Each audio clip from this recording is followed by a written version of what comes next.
Hello, hi, good evening everybody. I'm Aditi, your UGC NET English educator, welcoming you all at Jarefadda platform. And मैं आपको थोड़ा सा बता दूं that we have the Ignition 2.2 running for paper 2 English. And if you are someone जिसके पास content है but वो practice में नहीं लेकर आ पा रहे हैं, आप channelize नहीं कर पा रहे हैं, then Ignition 2.2 is for you. I just had my first session today for the practice session. Orientation आप देख सकते हैं, it has already happened on 28th. आज मेरा first practice session था, which has been known as Canon Tweakers. यहाँ पर हम जो है सारे कैनन्स को स्टडी करते हैं क्वेश्चंस के फॉर्म में एंड जब गाड़ी दोनों पहियों से चलती है तो स्टूडेंट्स का भी अच्छा रिस्पांस देखने को मिलता है. It is not just an effort of a teacher, it is a mutual effort. And if you are ready for it, if you feel that you want to go in for the marathon sessions for the practice questions, then you can look forward. These are the responses that have received on day 1. इसी के साथ बढ़ते हैं हम आगे. और आप अगर ऐसे स्टूडेंट है जिसके पास कॉन्टेंट भी अभी स्ट्रक्चर्ड नहीं है, then I would advise you to go in the premium itself, जहाँ पे आपको कंटेंट के साथ साथ क्वेश्चंस कराए जाते हैं. पिछले 10 साल के क्वेश्चंस आपको मिलते हैं, मॉक टेस्ट सीरीज आपको मिलती हैं. But if you are someone who needs to channelize your content into the right direction, then you can move forward in ignition 2.0, which would be a full length practice sessions for your 50 to 60 days that we have left with the exam. इसी के साथ साथ 45 days का आपका offline crash course भी शुरू हो गया है, तो बिल्कुल enrolment has been started. You can go for it. आप कॉन्टैक्ट नंबर पे कॉल कर सकते हैं, सपोर्ट नंबर को कॉल कर सकते हैं, and yes you can go for it. Which of the following teaching models are types of information development model? Information development model के आपको टाइप्स बताने हैं, कौन कौन से मॉडल्स इसके अंदर आते हैं. Suchman's model, laboratory model, Gagne's information model, social inquiry model and Jerome Bruner's model. तो निम्नलिखित में से कौन सा शिक्षण मॉडल सूचना विकास मॉडल के प्रकार है? इसके लिए आपको पता होना चाहिए सबसे पहले इंफॉर्मेशन डेवलपमेंट मॉडल होता क्या है.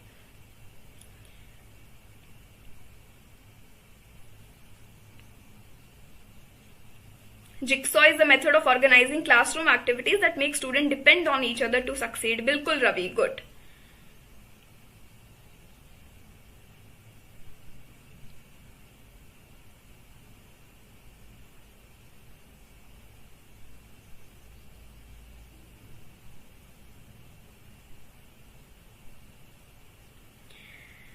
डिफरेंट आंसर्स आ रहे हैं यहाँ पे. मेरे पास ऑप्शन 1 भी है, ऑप्शन डी और सी भी है. ऑप्शन बी मैं खुद दे देती हूँ. All models related to information, no, बिल्कुल नहीं, बिल्कुल भी नहीं. ऑप्शन डी तो आ ही नहीं रहा है. किया मैम सेकंड होगा. English literature with Ankit, option A, C और ई, बिल्कुल सही. इंफॉर्मेशन डेवलपमेंट मॉडल होता क्या है, पहले उसको डिस्कस करते हैं. ये मॉडल आपको डिस्क्राइब करता है इंफॉर्मेशन को हम किस तरीके से एक्वायर कर सकते हैं, किस तरीके से प्रोसेस कर सकते हैं और किस तरीके से ड्यूरिंग आवर लर्निंग उसको रिटेन कर सकते हैं. तो इन्फॉर्मेशन आप जो है किस तरीके से पहले एक इनकाउंटर करते हो नई इन्फॉर्मेशन से, उसको प्रोसेस करते हो और उसको किस तरीके से स्टोर करते हो और फिर कैसे उसको एक्सेस कर रहे हो, उसको कैसे अप्लाई कर रहे हो, है ना. तो इसके जो है कुछ फेजेस भी रहते हैं. Right from information reception. Information reception क्या होता है? When you are encountering a new information, जब आप किसी नई इन्फॉर्मेशन के पास आए हैं, नई इन्फॉर्मेशन आपको मिली है, अब आप उससे जुड़े हैं, उसको थोड़ा सा उसके बारे में एक्सप्लोर करोगे, तो इन्फॉर्मेशन रिसेप्शन के बाद अपन प्रोसेसिंग पे जाते हैं. इन्फॉर्मेशन प्रोसेसिंग जो कि होता है आप उस चीज को इंटरप्रेट कर रहे हो, जो भी आप नए एरिया आपने एक्सप्लोर किया है अब हम उसे इंटरप्रेट कर रहे हैं.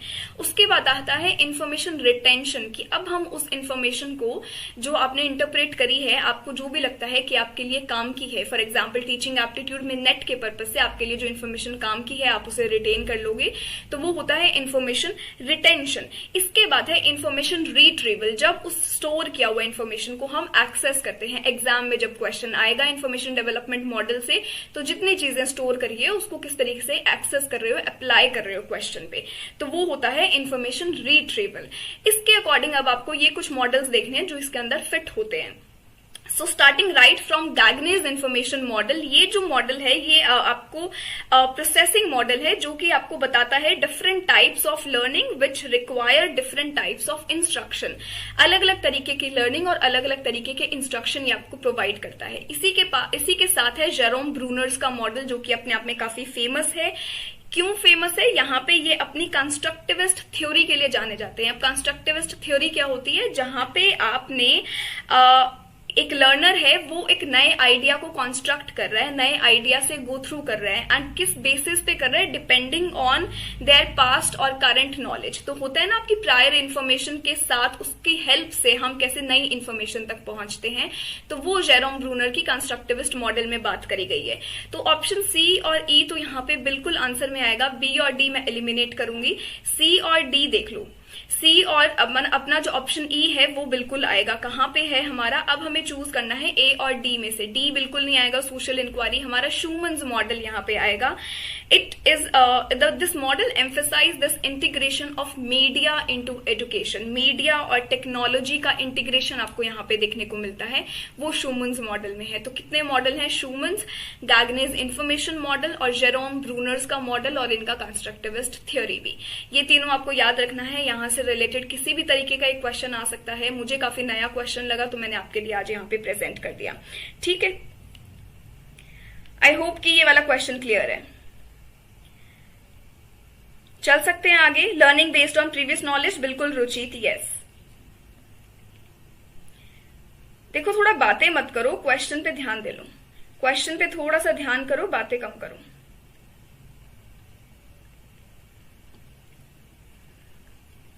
All right, moving on to our next question then. What is the type of graphic organizer or mind tool used for knowledge organization that can help learners interpret, represent and organize information by making a graphic incorporation with others? यहाँ पे आपको एक graphic organiser और mind tool बताना है।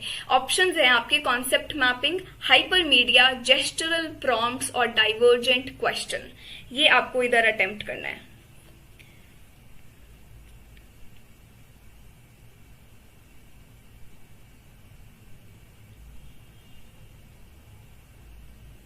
Easy question है, अच्छे से आंसर करना है। आपको कुछ नहीं बोला है, एक ग्राफिक ऑर्गेनाइजर और माइंड टूल है जिसको आप यूज करते हो आपने जो सीखा है उसको ऑर्गेनाइज किस तरीके से रख सकते हो इंटरप्रेट करने के लिए, ताकि वो लर्नर को जो है, जब आप जैसे हम बोलते हैं कि अपन नेट की तैयारी कर रहे हैं, तो अगर एक हम मोनोटोनस तरीके से सिर्फ लिखते रहेंगे नोट्स को, तो वो इतना एक प्रोडक्टिव वे नहीं रहता। यही हम अपन थोड़ा सा फ्लो चार्ट्स, डायग्राम्स, थोड़ा कॉन्सेप्ट मैपिंग, माइंड मैपिंग के टूल्स यूज करके अपने नोट्स बनाते हैं, तो वो काफी निखर के आते हैं। तो वहां पे यहाँ पे हम कॉन्सेप्ट मैपिंग की बात कर रहे हैं, यहाँ पे हम कॉन्सेप्ट मैपिंग की बात कर रहे हैं, है ना। ये इस तरीके से अपन बनाते हैं चीजें याद करने के लिए। तो option 1 would be the right answer here. Gestural prompts क्या होता है, जेस्चर्स के थ्रू अपन कुछ कन्वे कर रहे हैं, मूवमेंट के थ्रू। डाइवर्जेंट क्वेश्चन क्या है, जिसका कोई सिंगल सॉल्यूशन नहीं होता है, it offers you a variety of more answers and more solutions, और जहां पे आप अपना एक बेस्ट चूज कर सकते हो, है ना। हिंदी मीडियम भी है। ज्ञान संगठन के लिए किस प्रकार के ग्राफिक आयोजक या माइंड टूल का उपयोग किया जाता है, वो टूल का नाम आपको यहाँ पे बताना है। हिंदी में भी क्वेश्चंस है। और हाइपरमीडिया क्या है हमारा, एन एक्सटेंशन ऑफ हाइपरटेक्स्ट। ठीक है, कॉन्सेप्ट मैपिंग बिल्कुल। जेस्चरल प्रॉम्प्ट्स वो नहीं आएगा रवि।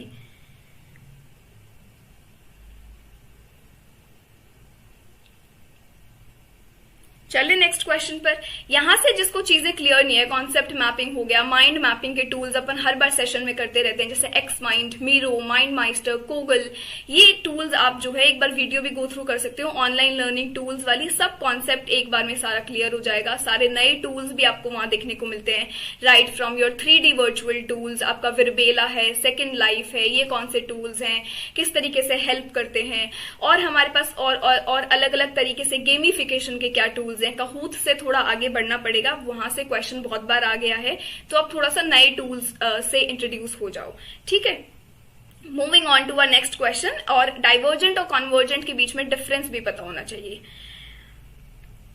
नेक्स्ट क्वेश्चन है, the process of comparing a student's performance against his और her previous performance is known as diagnostic evaluation, summative assessment, ipsative assessment और इनफॉर्मल असेसमेंट। किसी छात्र के प्रदर्शन की उसके पिछले प्रदर्शन से अगर हम तुलना करें तो उस प्रक्रिया को, उस रूप को किस नाम से जाना जाता है?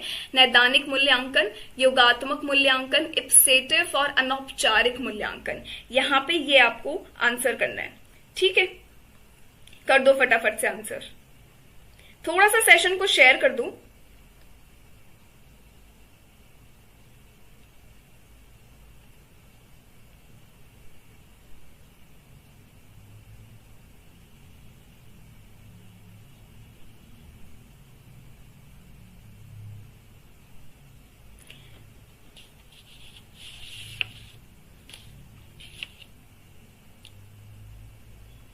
सबको इप्सेटिव ही देना है। बीच बीच में मैं देख रही हूँ डायग्नोस्टिक इवैल्यूएशन के आंसर्स भी आ रहे हैं, बीच बीच में नैदानिक मूल्यांकन के आंसर भी आ रहे हैं।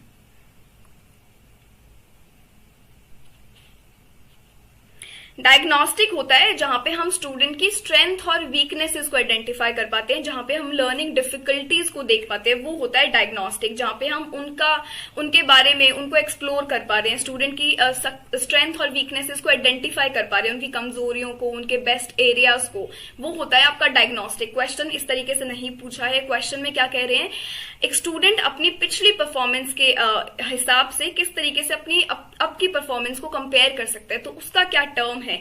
एक तरीके से इसका अगर मैं कीवर्ड बोलूं जो आप याद रख सकते हो, वो है सेल्फ स्टैंडर्ड असेसमेंट। अगर आपसे क्वेश्चन में आ जाए सेल्फ स्टैंडर्ड असेसमेंट, तो वो भी एक तरीके का यही होता है जहां पे हम हमारी प्रीवियस परफॉर्मेंस के हिसाब से अब की परफॉर्मेंस को कंपेयर करते हैं। आप अपने पिछले दिए हुए मॉक टेस्ट को और अब के दिए हुए मॉक टेस्ट को जब कंपेयर करते हो, उस प्रोसेस को हम सेल्फ स्टैंडर्ड असेसमेंट बोल सकते हैं। उस प्रोसेस को हम इप्सेटिव असेसमेंट बोलते हैं, जहां पे आप अपनी खुद की इंडिविजुअल ग्रोथ, इंडिविजुअल प्रोग्रेस को मॉनिटर कर सकते हो। So these are some of the keywords that you can remember. ठीक है, self standard assessment where you can monitor and progress your individuals growth, ये हमारा होता है इप्सेटिव। सम्मेटिव बिल्कुल आंसर नहीं आएगा। क्यों नहीं आएगा?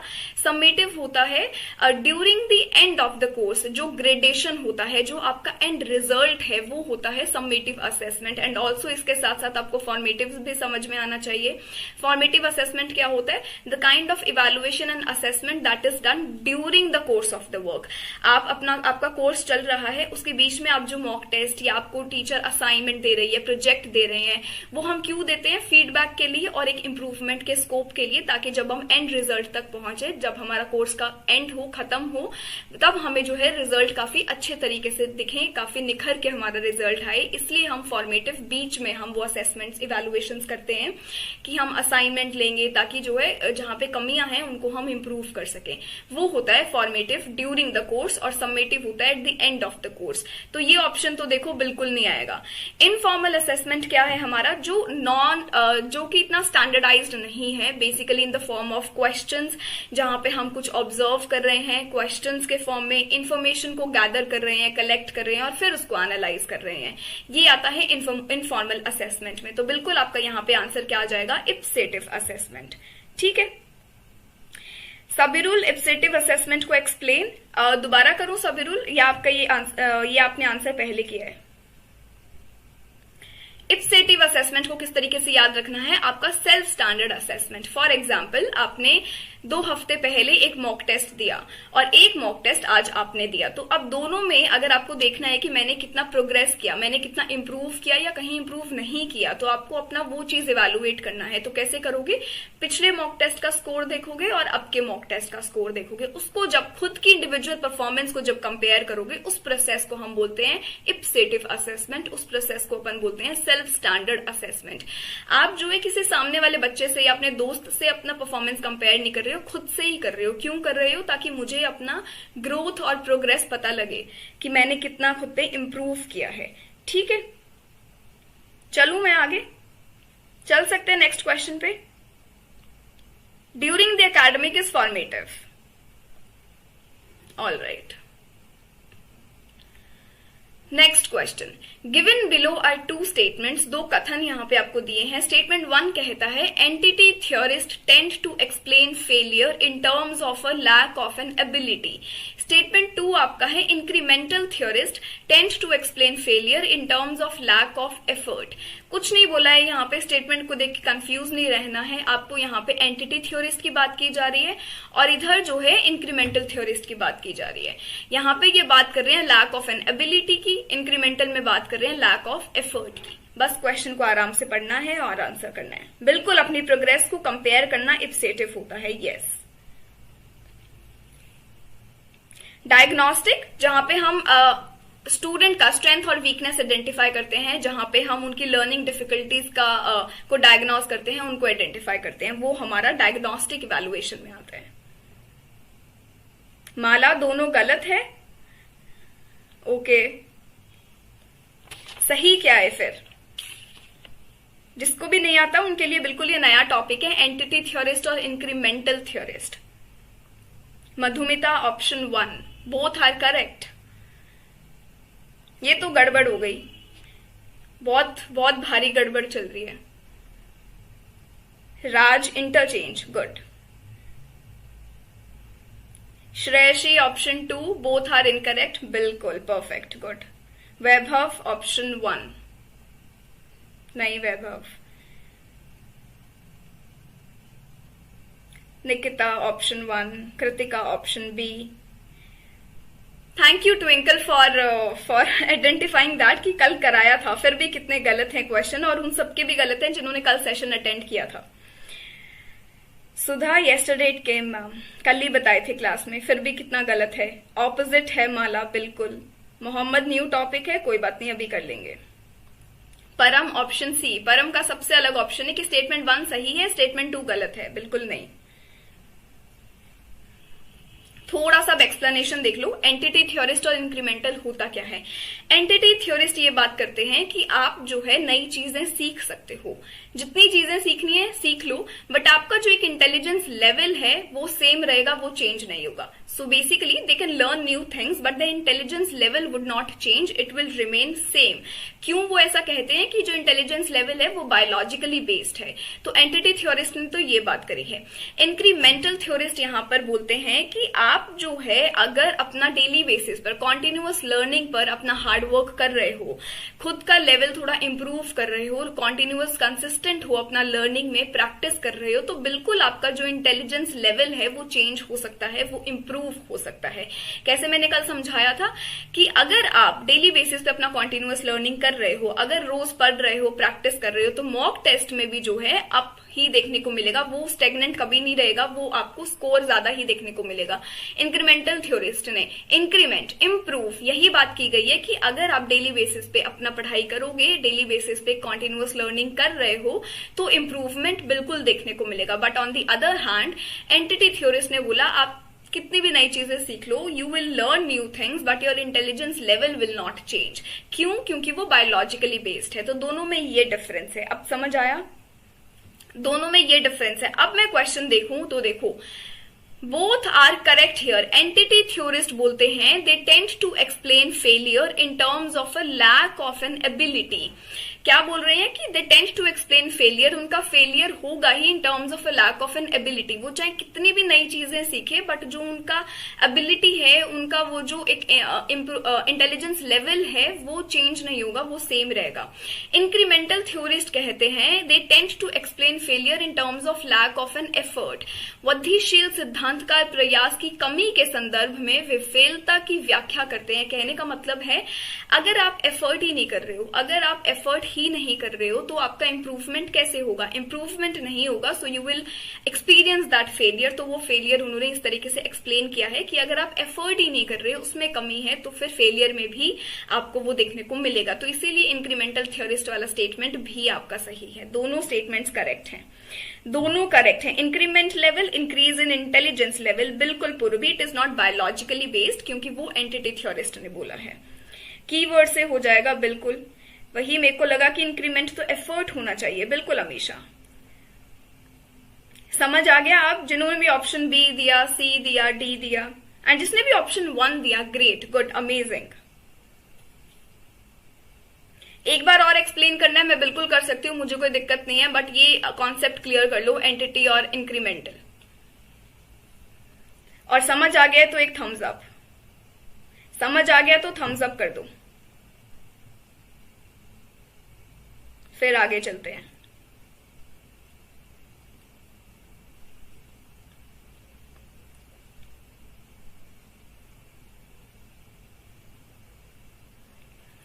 अनन्या, अपन को ये सब नहीं पता है, पर अपने को दिसंबर का मेन मोटिव, टारगेट दिसंबर ही लेकर चलना है। इफ इन केस अगर पोस्टपोन होता है तो आगे की बात है, बट अभी हम दिसंबर का मोटिव वहीं तक लेकर चलेंगे, उसी के अकॉर्डिंग अपना तैयारी शुरू कर दो। इस चक्कर में लेट मत करो कि ये वाला पेपर अभी होगा फिर वो पता नहीं कब होगा, ये इस पे कुछ विश्वास नहीं करना है, अपनी तैयारी रखो। All right, moving on to our next question now. Which of the following tool is primarily used for creating and sharing digital flash card? ऐसा कौन सा टूल है जो हम यूज करते हैं डिजिटल फ्लैश कार्ड्स को क्रिएट करने में और उनको शेयर करने में? कैनवा, एनकी, स्लैक और एवरनोट. आपको मैंने बोला था कहूट, पैडलेट, इन सब टूल्स से थोड़ा सा आगे बढ़ जाओ, कुछ नए टूल्स को एक्सप्लोर कर लो.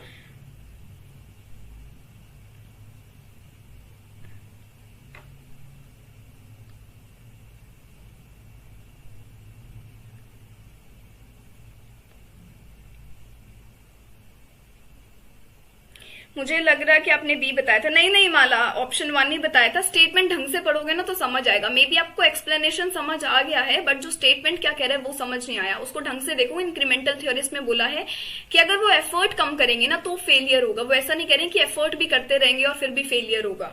तो वो स्टेटमेंट को अच्छे से पढ़ने की जरूरत है. ये कल वाला क्वेश्चन कहाँ है? कल तो बस एक था एंटिटी वाला. एक तो कैनवा और कैनवस में डिफरेंस पता होना चाहिए. अभी भी कुछ स्टूडेंट्स को डिफरेंस नहीं पता होता. एक लाइन में लिख दो डिफरेंस पता है तो. इसी के साथ ऑप्शन 1 बिल्कुल नहीं आएगा. Right answer here is option B, Anki. It is the tool that is used for creating और sharing digital flash card. Digital flash card को क्रिएट और शेयर करने का जो टूल है वो आपका एनकी है. क्यों ऐसा है?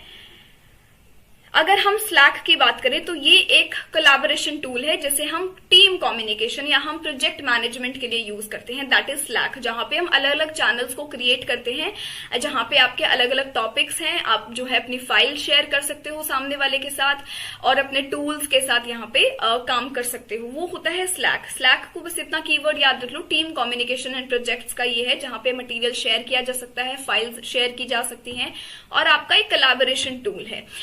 Evernote is a good tool. हम यूज भी कर सकते हैं इसे. नोट मेकिंग का ये टूल होता है. नोट्स बना सकते हो, ऑर्गेनाइज कर सकते हो, क्रिएट कर सकते हो, किसी के साथ शेयर भी कर सकते हो.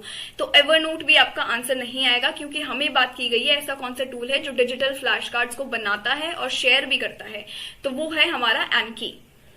ठीक है. हाँ बिल्कुल. एक कैनवस है जो एलएमएस है और एक है जो ग्राफिक है. बिल्कुल. गुड. डिफरेंस नहीं पता होता ना, डिफरेंस पता होना चाहिए. Perfect. So Canva is our graphic design tool और जबकि जो कैनवस है ये हमारा लर्निंग मैनेजमेंट का टूल है. एलएमएस, लर्निंग मैनेजमेंट सिस्टम का टूल है. बिल्कुल बढ़िया. Anki for flash card making and sharing. बिल्कुल ठीक है. चल सकते हैं आगे अभी. All right. स्टेटमेंट 1 है in order to be effective teaching and testing must go together. Statement 2 कहता है कि feedback does not form an essential component of formative assessment. सोच समझ के शांति से आराम से अच्छे से क्वेश्चन को आंसर करना है. कोई जल्दबाजी नहीं है. कयम ये टीचिंग एप्टीट्यूड की क्लास चल रही है एंड मैराथन है. इसके बाद कम्युनिकेशन भी होगा. फिर रचना मैम भी आपके साथ अभी टच में रहेंगी और आपके साथ सेशन लेंगी.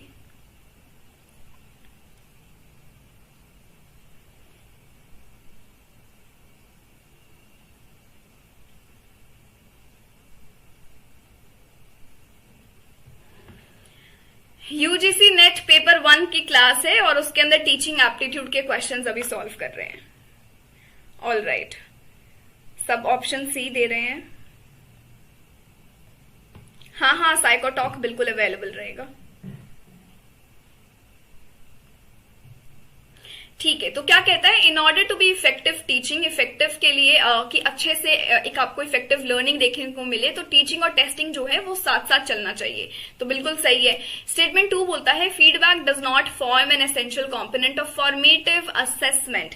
जब भी ऐसा कोई क्वेश्चन आ जाए दिमाग यहाँ पे आना चाहिए सीधा. असेसमेंट किए हैं, इवेलुएशन क्या है, फॉर्मेटिव, समेटिव.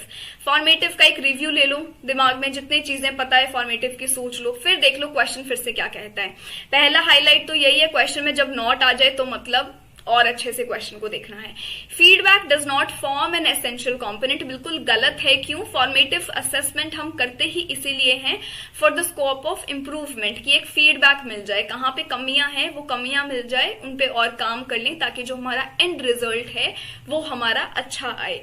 तो फॉर्मेटिव असेसमेंट में फीडबैक तो बल्कि एक एसेंशियल कॉम्पोनेंट है, बहुत ही एक जरूरी कॉम्पोनेंट है। तो यहाँ पे स्टेटमेंट 2 हमारा क्या हो जाएगा? इनकरेक्ट। तो यहाँ पे option 3 would be the right answer here.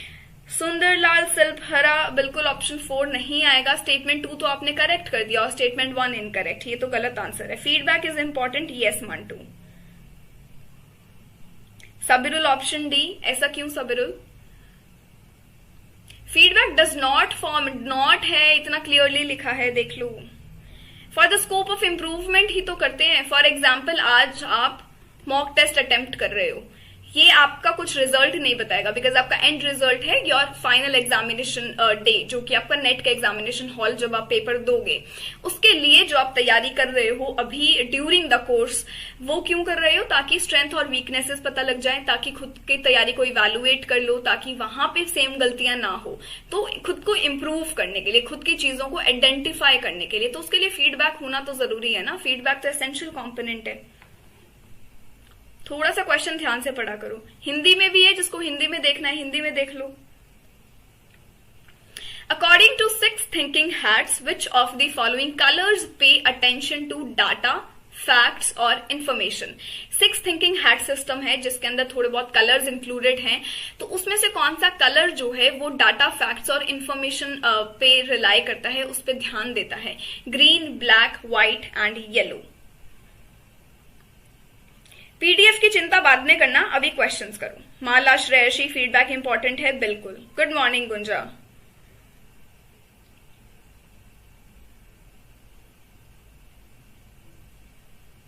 Question को समझना जरूरी है, हो सकता है यही सेम चीज रिपीट ना हो, बट इसी एरिया से कुछ ना कुछ रिपीट हो, तो कॉन्सेप्ट क्लियर होगा तो अटेम्प्ट कर पाओगे, वरना फिर दिक्कत आएगी। अच्छा, इसमें और कौन कौन से कलर्स मिसिंग है? हम यहाँ पे 6 थिंकिंग हैट सिस्टम की बात कर रहे हैं, तो कौन कौन से कलर्स इधर अपन ने नहीं दिए हैं? कोई बता सकता है कौन कौन से वो कलर्स हैं? तो 6 थिंकिंग हैट टेक्निक जो है वो क्या हेल्प करता है? डिसीजन मेकिंग को बहुत इंप्रूव करता है, जो लर्नर्स हैं उनको एनकरेज करता है अपने अकॉर्डिंग, और मल्टीपल पर्सपेक्टिव्स को वो अपनी प्रॉब्लम को वो मल्टीपल पर्सपेक्टिव्स के तरीके से देख सकते हैं। तो सिर्फ एक ही एरिया पे लिमिटेड नहीं है, अलग अलग पर्सपेक्टिव्स के साथ उस एक प्रॉब्लम को आइडेंटिफाई कर सकते हैं। तो यहाँ पे कौन कौन से कलर्स हैं हमारे? हमें यहाँ पे ग्रीन दे दिया, ब्लैक है, येलो है, व्हाइट है, एक और रेड और ब्लू है ना। डाटा और फैक्ट्स आप कहते हो ऑप्शन सी से लिंक कर रहे हैं, which is relates to white. ठीक है, व्हाइट में टिक कर देती हूं। तो रेड और ब्लू किसके लिए है? रेड और ब्लू क्या सिग्निफाई करता है? By Edward de Bono, yes Ruchit. अपन ने ऑप्टिमिज्म का एक क्वेश्चन किया था कि which colour pays attention to benefits and optimism, तो वहां पे हमारा ऑप्शन था येलो। तो yellow stands for optimism and benefits. Yellow को याद रख सकते हो, सनशाइन, पॉजिटिविटी, तो ऑप्टिमिज्म। ठीक है, व्हाइट हो गया हमारा डाटा, इंफॉर्मेशन, फैक्ट्स। ब्लैक आपका हो गया डेंजर, कॉशन। ग्रीन आता है क्रिएटिविटी से लिंक कर सकते हो। रेड सबको पता होगा, फीलिंग्स, इमोशंस, रिएक्शंस, है ना। बस सब हार्ट्स भेज रहे हैं अब, good good. Yellow planning management के लिए, रेड नहीं दिए हैं यहाँ पर, ब्लू नहीं दिए, बिल्कुल अपन ने मेंशन कर दिए। Good morning Shubham. हाँ, और किसी का आंसर दिया ना दिया हो, रेड का सब दे रहे हैं। ठीक है, yellow stands for sunshine, positivity, optimism, benefits. हम यहाँ डाटा और फैक्ट्स की बात कर रहे हैं, वो हमारा व्हाइट कलर है। ठीक है, ब्लू प्लानिंग एंड मैनेजमेंट, बिल्कुल।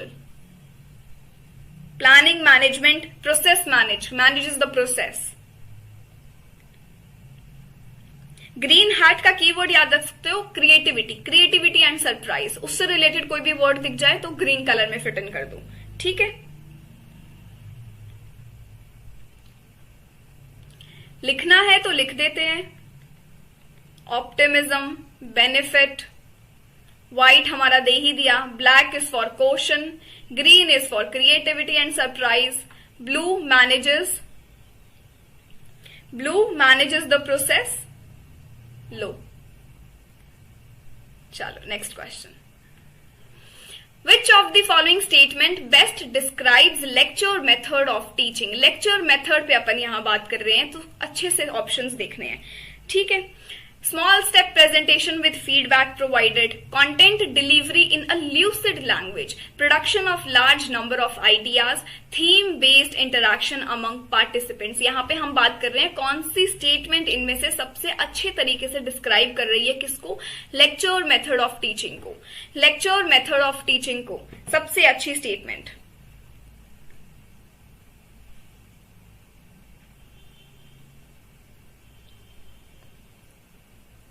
given by Edward Bono। Green for creativity, growth, fertility, बिल्कुल मधुमिता, गुड।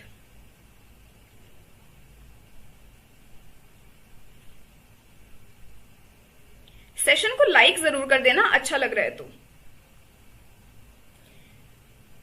ऑप्शन बी के बीच में ऑप्शन ए भी आ रहा है।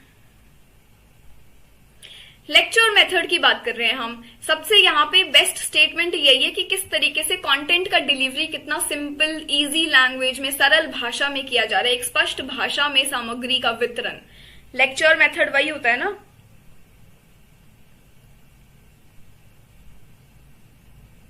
ल्यूसिड का मतलब जिसको नहीं पता है, इसका मतलब है कि बहुत ही इस तरीके से लेक्चर प्रेजेंट करना, कंटेंट का डिलीवरी इस तरीके से हो जो बहुत ही इजी हो समझ में आना। So easy and easy to understand, स्पष्ट भाषा में, सरल भाषा में आपको वो डिलीवर किया वो चीज क्लियर एंड इजी है, क्लैरिटी होना चाहिए, वो होता है ल्यूसिड। अगर आपको उसका मतलब नहीं पता है बिल्कुल सीधा हिंदी में जा सकते हो, स्पष्ट,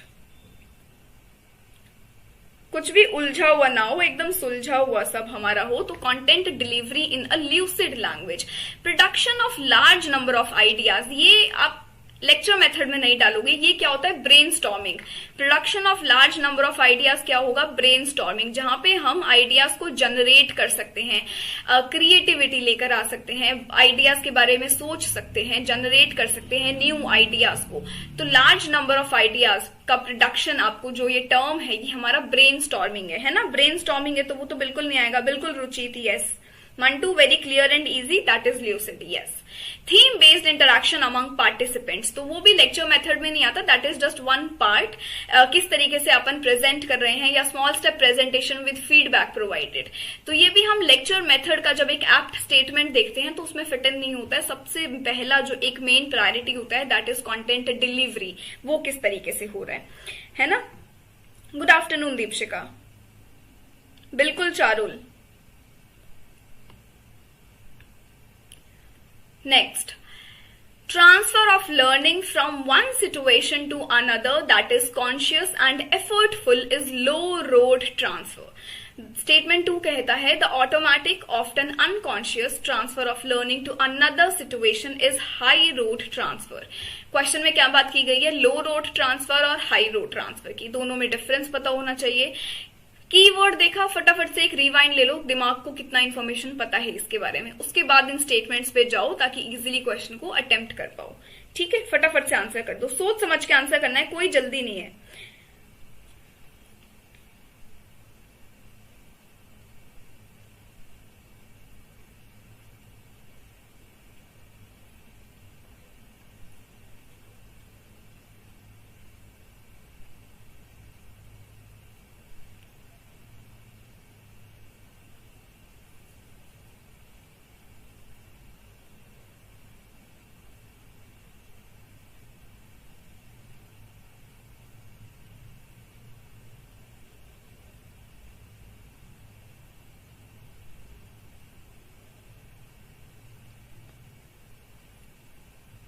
न्यू है मैम, इसलिए गलती नहीं करना है। गलती तो बिल्कुल नहीं करनी है, यहाँ पे होगा चलेगी, एग्जाम तक तो बिल्कुल भी नहीं। Vice versa, good Aarti, both are opposite, good Madhumita.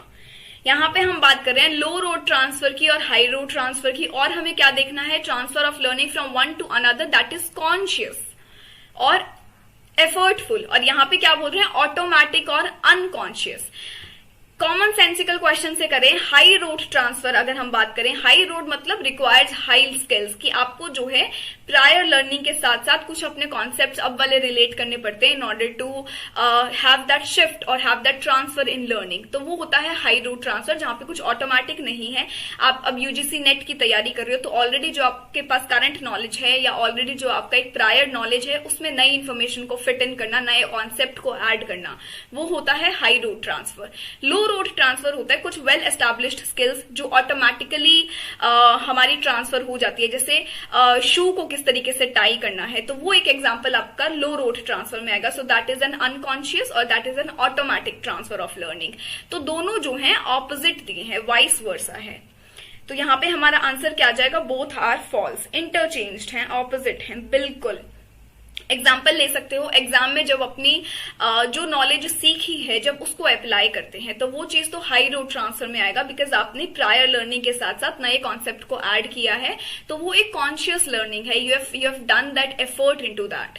जब हम लो रोड ट्रांसफर की बात करते हैं तो वो होता है एक जो आपको ऑटोमेटिक स्किल जनरेट हो रहा है, वेल एस्टैब्लिश्ड स्किल है जिसमें कोई कॉन्शियस एफर्ट्स की बार बार जरूरत नहीं है, जैसे शू टाई करना, एक बार सीख लिया तो उसके बाद बस हो गया। सो that is an automatic shift, automatic skill जो बहुत ही जल्दी ट्रांसफर हो जाती है स्पॉन्टेनियसली एंड ऑटोमेटिकली। ये हमारा होता है लो रोड ट्रांसफर, ठीक है, जिसमें ज्यादा कुछ रिफ्लेक्टिव थिंकिंग की जरूरत नहीं होती है। बिल्कुल, एग्जाम क्वेश्चंस हाई रोड, बिल्कुल Ruchit. Conscious and effortful high road है, ट्रांसफर ऑटोमेटिक, अनकॉन्शियस लो रोड है, बिल्कुल शिल्पा, गुड। चलें आगे। अब बताना है अनदर ट्रेंडिंग टॉपिक, उससे एक रिलेटेड क्वेश्चन है, which of the following is not an advantage of using corporative learning for study. निम्नलिखित में से कौन सा अध्ययन के लिए सहकारी शिक्षा का उपयोग करने का लाभ नहीं है। So it enhances problem solving skills, it facilitates analytical thinking among the learners, this enables learners to respond differently, it provides an opportunity to the learners to explore the single point of view। क्या क्या बातें इनमें से सही नहीं है corporative learning के लिए, वो आपको यहां पे मेंशन करनी है, ठीक है। छोटी कश्यप, कौन सा टॉपिक, पेपर 1 टीचिंग एप्टीट्यूड के क्वेश्चन सॉल्व कर रहे हैं अपन, पेपर 1 यूनिट 1 टीचिंग एप्टीट्यूड।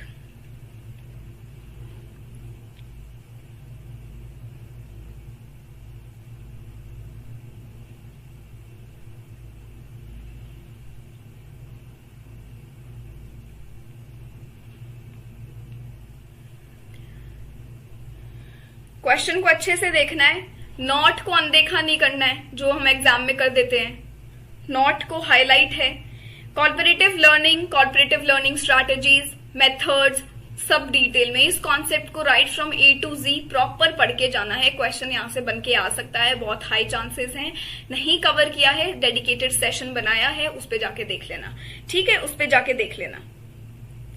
बिल्कुल कॉमन सेंस है, कॉर्पोरेटिव लर्निंग की बात कर रहे हैं, कोलैबोरेशन की बात कर रहे हैं, एक से ज्यादा लोग यहाँ जुड़े हैं, तो सिंगल पॉइंट ऑफ व्यू की अपन यहाँ पे बात नहीं कर रहे। तो एक तो एनहांस करता है प्रॉब्लम सॉल्विंग स्किल्स को, क्योंकि कॉर्पोरेटिव लर्निंग है, आप अकेले नहीं हो, आपके साथ और भी हैं। इसी के साथ साथ लर्नर्स में एक एनालिटिकल थिंकिंग को फैसिलिटेट करता है, आप जो है साथ में बैठ के चीजें एनालाइज कर सकते हो, सोच सकते हो, काफी कुछ ब्रेनस्टॉर्मिंग का मौका भी इधर मिलता है, क्रिएटिविटी का मिलता है, हर एक पर्सन को अपना अपना शेयर मिलता है चीजों को एक्सप्रेस करने का, अपने पॉइंट ऑफ व्यू रखने का। This enables learners to respond differently. तो ये गलत है कि it provides an opportunity to the learners to explore the single point of view. ये सिंगल जो है ना, ये यहाँ पे गलत है, ठीक है। बस कीवर्ड आइडेंटिफाई करना था और सेकंड्स में आपका आंसर हो गया। लिस्ट 1 है Biggs presage process performance model of learning, जहां दिया है learning outcome, learning focused activities, student characteristics और टीचिंग कॉन्टेक्स्ट। लिस्ट 2 में आपके कुछ फैक्टर्स दिए हैं, जैसे prior knowledge, satisfaction, affective involvement, ongoing approach to learning और असेसमेंट। तो हम यहाँ पे कैसे मैच करेंगे। गुड मॉर्निंग अभिषेक।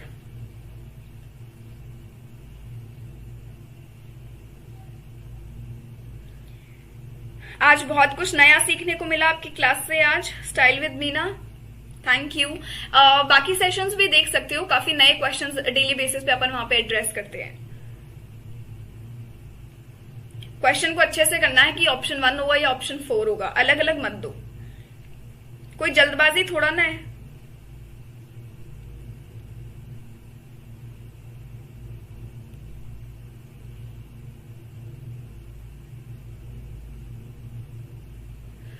ये ना एक तरीके से इसको बोलते हैं हम 3P मॉडल। क्या बोलते हैं? 3P model. इसके अंदर आपकी 3 स्टेजेस हैं, प्रिसेज, देन प्रोसेस, प्रोडक्ट या परफॉर्मेंस। ठीक है। अब प्रिसेज क्या होता है? Something that comes before the learning, learning से पहले का जो स्टेज है वो प्रिसेज है। प्रोसेस है जब ड्यूरिंग द लर्निंग एक्सपीरियंस क्या हो रहा है, तो लर्निंग से पहले आपका प्लानिंग आ गया, outlining of that topic. Process है अब जब ड्यूरिंग द प्रोसेस हमारा लर्निंग चल रहा है। प्रोडक्ट क्या है? किस तरीके से फिर परफॉर्म किया है, आउटकम क्या निकल के आया। Outcome of the learning experience जो है वो प्रोडक्ट होता है। क्वेश्चन आ सकता है 3P मॉडल है, आइडेंटिफाई करो।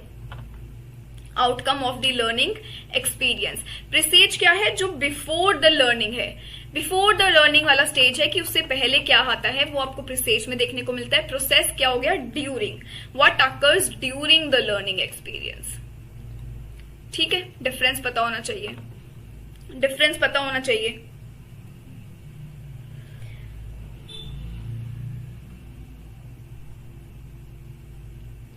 तो आंसर्स पे चलें, इसके क्या आंसर है? Option 3 would be the right answer here. Option 3 यहाँ पे सही आंसर है। लर्निंग आउटकम, लर्निंग आउटकम की अपन यहाँ पे बात कर रहे हैं, जो कि अपन ने लास्ट में भी बात करी है अभी प्रोडक्ट परफॉर्मेंस में। तो वो क्या है? एक तरीके से सेटिस्फैक्शन, एक तरीके से इन्वॉल्वमेंट किस तरीके का है। तो लर्निंग आउटकम तो हमारा यहाँ पे आ गया। लर्निंग फोकस्ड एक्टिविटी, कोई एक्टिविटी है तो it can be your assessments, learning focused activity है बेसिकली आपका लर्निंग को लेके क्या एक अप्रोच रहा है वो हमारा एक्टिविटी में आता है। क्यों? क्योंकि जो टीचिंग कॉन्टेक्स्ट है वो आता है हमारा असेसमेंट पे। टीचिंग कॉन्टेक्स्ट है क्या क्या डिफरेंट मेथड्स और वेराइटीज हम यूज कर रहे हैं अपना टीचिंग लर्निंग को इफेक्टिव बनाने में। It can be your assessment, assignment, report, project. तो टीचिंग कॉन्टेक्स्ट में आ गया हमारा असेसमेंट। स्टूडेंट कैरेक्टरिस्टिक्स क्या है कि एक स्टूडेंट को नई इंफॉर्मेशन पढ़ने से पहले कितना पिछला पास्ट नॉलेज है, करंट नॉलेज उनका क्या है, प्रायर नॉलेज उनको क्या है। स्टूडेंट कैरेक्टरिस्टिक्स में आ गया हमारा ऑप्शन 1। ये आपको ध्यान रखना है। लर्निंग फोकस्ड एक्टिविटीज तो हो गया हमारा जो भी ऑनगोइंग अप्रोच है towards our learning. Teaching context में हमारे असेसमेंट्स आ गए कि क्या वो असेसमेंट है, किस तरीके से स्टूडेंट ने उन सब चीजों को अटेन किया है। वो सब चीजें as a role of the teacher और उस कॉन्टेक्स्ट में अपन असेस करते हैं, एनालाइज करते हैं via different forms of assignment, project, report, test. तो इसलिए आपका डी का 4 असेसमेंट आएगा। स्टूडेंट कैरेक्टरिस्टिक, और वैसे भी आप देखो स्टूडेंट की कैरेक्टरिस्टिक्स इनसे रिलेटेड एक ही बात करी गई है लर्नर की फील्ड में कि आपका वो जो लर्निंग है, जब हम नए एब्स्ट्रैक्ट कॉन्सेप्ट से रिलेट करते हैं तो उससे पहले हमारा प्रायर नॉलेज क्या है, प्रायर लर्निंग क्या है, पहले अपन ने कितना सीखा है। तो सी का फर्स्ट तो ऑटोमेटिकली यहाँ पे आना था। अगर आप ये भी आइडेंटिफाई कर लेते आपका आंसर आ जाता है यहाँ पे, है ना। और आउटकम हो गया हमारा कि इन्वॉल्वमेंट कैसा है, इन्वॉल्वमेंट कैसा है लर्निंग में हमारा, लर्निंग आउटकम। तो अफेक्टिव इन्वॉल्वमेंट और सेटिस्फैक्शन। मेरा गलत हुआ, कोई बात नहीं। नहीं गीतू, असेसमेंट में टीचिंग कॉन्टेक्स्ट आएगा, असेसमेंट में टीचिंग कॉन्टेक्स्ट आएगा। टीचिंग कॉन्टेक्स्ट ये देखता है ना कि किस तरीके से आपका वो जो एक लर्निंग एनवायरनमेंट है, सब प्रोसेस पूरा हो गया है, अब इवैल्यूएशन का स्टेज आ गया है। अब देखना है कितने गोल्स फुलफिल हुए हैं, कितने गोल्स अपन अटेन कर पाए हैं। तो वो चीज कैसे पता लगेगी? Via assessment, via giving different kinds of activities जहां से रिजल्ट एनालाइज कर सके। तो टीचिंग कॉन्टेक्स्ट में असेसमेंट आता है। ठीक है, बिल्कुल अमीशा, लॉजिकली स्टूडेंट कैरेक्टरिस्टिक सिर्फ प्रायर नॉलेज से रिलेट कर रहा है, तो ऑप्शन सी ठीक है। और ऑप्शन सी का 1 आ गया तो आंसर आ जाएगा। और पर ये जरूरी नहीं है कि अब सिर्फ एक ही पॉइंट समझना है। अब प्रैक्टिस कर रहे हो तो मेक श्योर कि चारों पॉइंट से डिटेल में फिर पता हो, ताकि अब अगली बार कोई क्वेश्चन आए तो आइडेंटिफाई कर पाओ। ठीक है, next question. Which of the following R e learning platform? स्वयं, परख, स्वयं प्रभा, दीक्षा और मूक। म्यूजिक बिल्कुल हिंदी में पढ़ाते हैं, हिंदी में पढ़ाते हैं। एज सच हिंदी में स्लाइड्स होती हैं, बाकी मैं बात तो हिंदी में ही करती हूँ। बायलिंगुअल ही है, प्रॉपर इंग्लिश तो मैं खुद भी यूज नहीं करती। असेसमेंट टीचिंग में होगा बिल्कुल। जल्दबाजी में गलत हुआ, एग्जाम में यही नहीं करना है माला। बहुत बार होता है, चीजें आती है बट सिली मिस्टेक, केयरलेसनेस या जल्दबाजी में अपन कर देते हैं। किस बात की जल्दी है? भूख लगी है किसी को, ब्रेकफास्ट नहीं हुआ आज।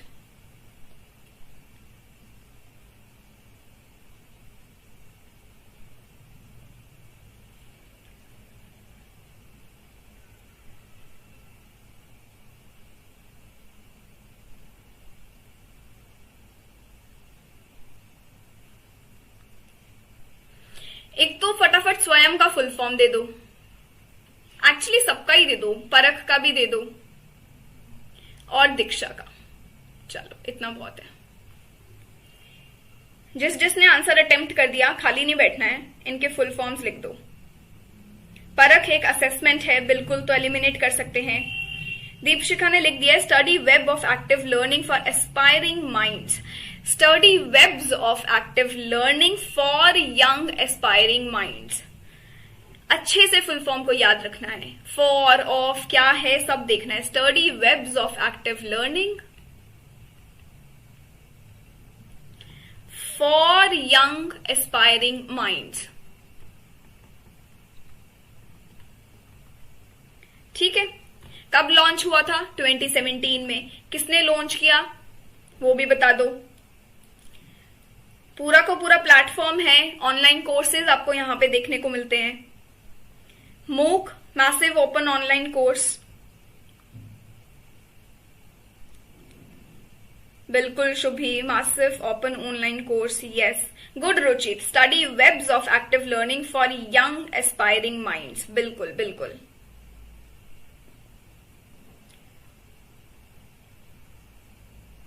परख की बात करें तो परफॉर्मेंस, हर एक वर्ड इसमें कुछ ना कुछ स्टैंड करता है।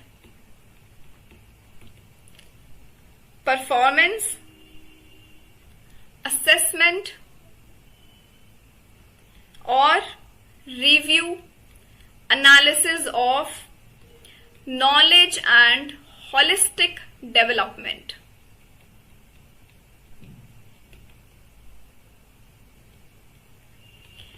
ठीक है,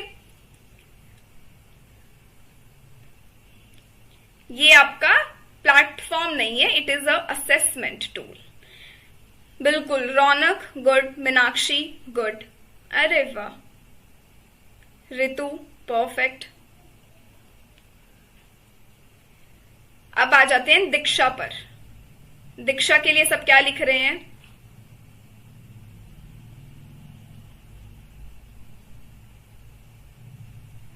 digital infrastructure for knowledge sharing. For of में ध्यान रखना है, digital infrastructure for knowledge sharing. ठीक है।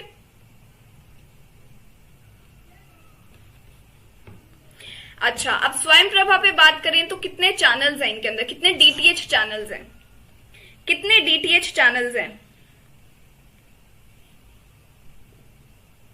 छोटी छोटी चीजों पे ध्यान रखना है। मेजरली आपको पता है बट ऑप्शंस में कंफ्यूज कर देते हैं। कभी फॉर नहीं लिखेंगे, कभी ऑफ या ऑन लिख दिया, फॉर नॉलेज शेयरिंग की जगह कोई और टर्म लिख दिया, तो ऐसा लगेगा कि मे बी यही ही है बट एक माइनर डिफरेंस होता है। तो अब तो आपको पता होना चाहिए। 40 डीटीएच चैनल है, बिल्कुल। नया वाला कौन सा है? 40th चैनल कौन सा है? चैनल 40। अरे लूप में आ रहा है सबका 40, गुड। क्या अच्छा लगा देख के कि किसी ने 32 नहीं लिखा है, गुड गुड। 40 है, बिल्कुल 40 डीटीएच चैनल्स। चैनल 40 का नाम, इसका नाम भी बता दो। इतना सब बता दिया है तो अब ये भी।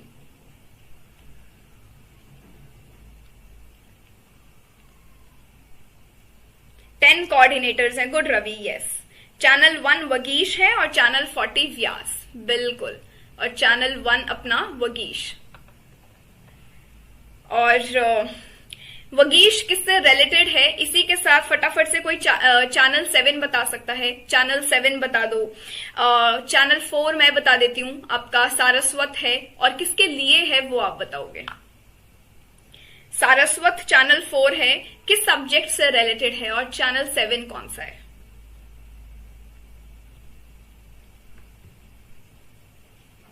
मीनाक्षी, वगीश, संस्कृति, प्रबोध, सारस्वत, प्रबंधन, विधिक, कौटिल्य और आर्यभट्ट।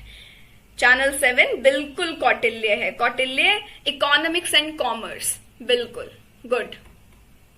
मैच द फॉलोइंग में क्वेश्चन आ जाता है, इसीलिए करा रही हूं, और हर सेशन में आजकल करा ही रही हूं। इकोनॉमिक्स एंड कॉमर्स है ना, good.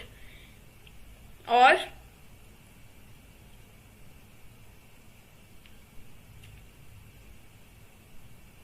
Saraswat is for education and home science. किसके लिए है? Education and home science. याद रखना है, गलती नहीं करनी है, याद रखना है। वगीश जो है वो लैंग्वेज एंड लिटरेचर का है, लैंग्वेज एंड लिटरेचर, ठीक है।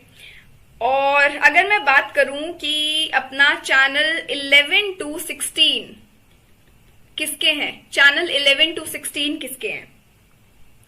इसी के साथ चैनल नंबर 10 भी बता दो।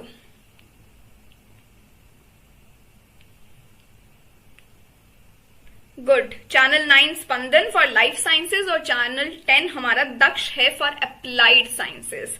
तो लाइफ साइंसेज है और फिर अप्लाइड है।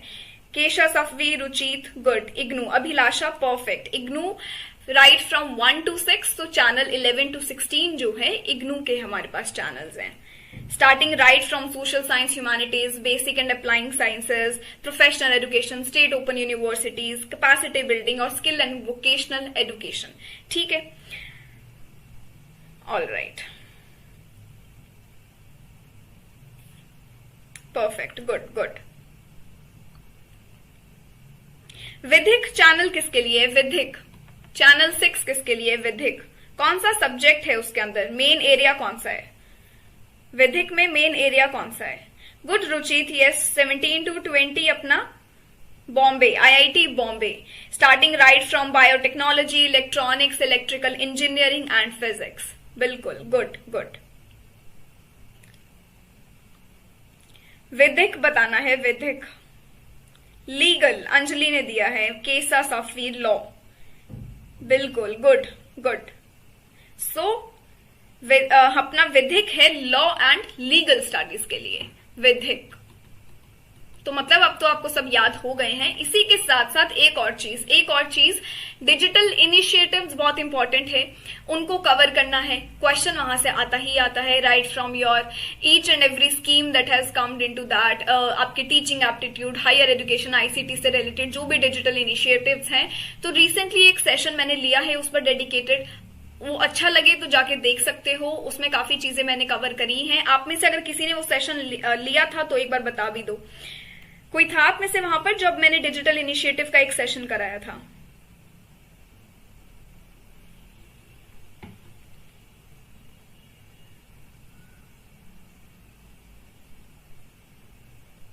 फिर चलते हैं नेक्स्ट क्वेश्चन पे। काफी रिवीजन हो गया है यहां से, बिल्कुल। लॉ एंड लीगल स्टडीज है, यस। चलो चलते हैं नेक्स्ट क्वेश्चन पे।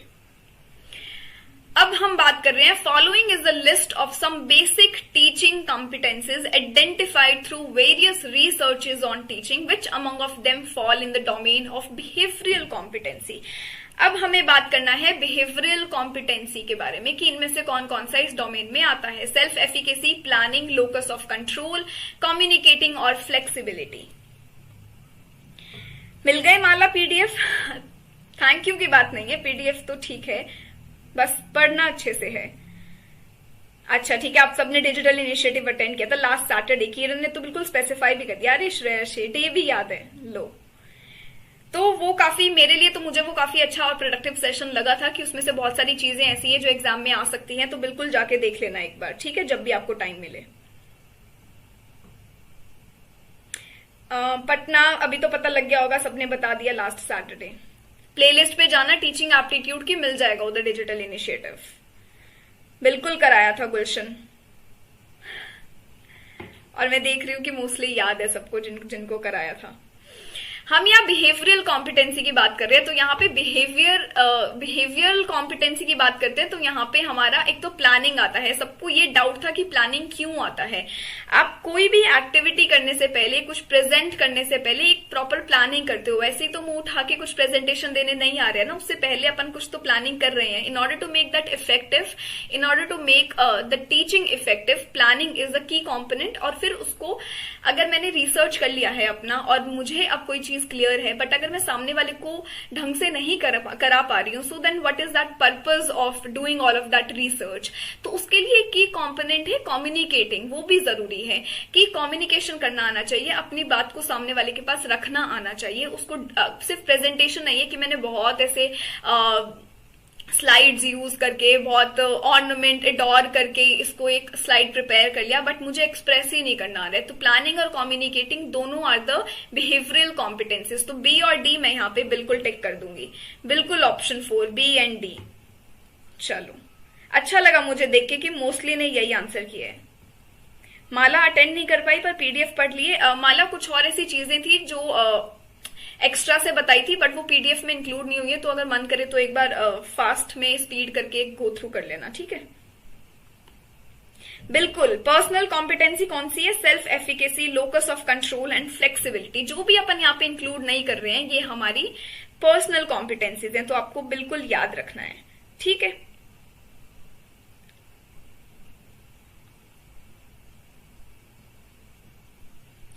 गुड परम, अदर्स आर पर्सनल, बिल्कुल। Next question, which of the following factors contributing to school learning are termed as social competence? यहाँ पे हम social competence की बात कर रहे हैं और इसके अंदर कौन कौन से factors include होते हैं। सामाजिक क्षमता, स्कूली शिक्षा में योगदान देने वाले निम्नलिखित कारकों में से किसे सामाजिक क्षमता कहा जाता है, वो आइडेंटिफाई करना है। And your options are motivation, intelligence, social skills, family support, specific abilities of the learner. ये आपको यहां पे आइडेंटिफाई करना है। नगीश मैम, आप JRF अड्डा में आप कौन सा यूनिट लेते हैं? सो पेपर 1 के लिए teaching aptitude Thursday, Friday and Saturday 11 बजे होता है ये अपना। और पेपर 2 में इंग्लिश लेती हूं मैं आपके साथ, जो कि हर शाम 5 बजे। ये स्लॉट फिक्स है बिल्कुल, 5 बजे।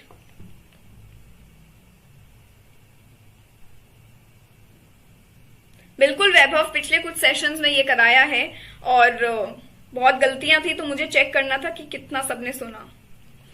ये तो इजी है, सोशल कॉम्पिटेंस की बात कर रहे हैं रिलेटेड टू योर। सोशल होता क्या है? सामाजिक, जिसके अंदर सोशल, बिहेवियरल, इमोशनल स्किल्स आ रही हैं आपकी। फैमिली सपोर्ट, बिल्कुल। सो motivation, social skills, family support. Social नाम से देख के स्किल्स और सपोर्ट तो मैं बिल्कुल करूंगी। सी और डी अगर मैं टिक कर देती हूं तो मेरे पास ये ऑप्शन गलत हो जाएगा। सी डी इन सब में कॉमन है, ए बी और ई में से देखना था। इंटेलिजेंस को मैं सोशल कॉम्पिटेंस में काउंट नहीं करी। इंटेलिजेंस जो है इसके अंदर नहीं आता है। हमारा इमोशनल एबिलिटी या सोशल एबिलिटीज में अपन इसे काउंट नहीं कर रहे हैं, ठीक है। बिल्कुल हमारी पर्सनल कैरेक्टरिस्टिक्स हैं बी और ई। बिल्कुल स्पेसिफिक एबिलिटीज की बात कर रहे हैं हम यहाँ पे, तो ये हमारा सोशल में नहीं आता, ये हमारा पर्सनल में आता है। और इंटेलिजेंस भी पर्सनल में आता है। पर्सनल कॉम्पिटेंसीज हैं दोनों, पर्सनल कैरेक्टरिस्टिक्स हैं दोनों। और सोशल कैरेक्टरिस्टिक्स क्या है, सोशल कॉम्पिटेंस क्या है? आपका सोशल स्किल्स, आपका फैमिली सपोर्ट और मोटिवेशन, ठीक है। सी और ई एलिमिनेट कर देंगे, बिल्कुल। पीडीएफ मिलती है JRF अड्डा की ऐप पर, उसको इंस्टॉल करके रखो। वहां पे जाओगे, फ्री क्लासेस का बार दिखेगा पेपर 1 के कॉलम में, ऊपर पेपर 1 सेलेक्ट करना है, फ्री क्लासेस, और वहां से सारी पीडीएफ्स आपको मिल जाएंगी, ठीक है। एक क्वेश्चन और, which of the following are the highest taxonomic categories in the cognitive, affective and psychomotor domain of learning? तीनों का हाईएस्ट कैटेगरी आपको बताना है। एनालिसिस, इवैल्यूएशन, अवेयरनेस, कैरेक्टराइजेशन और नेचुरलाइजेशन। तो एक एक का याद करो डोमेन, किसका कौन सा हाईएस्ट कैटेगरी है उसको सेलेक्ट करना है और आंसर मैच करना है। क्या मैसेज है रिद्धम आपका?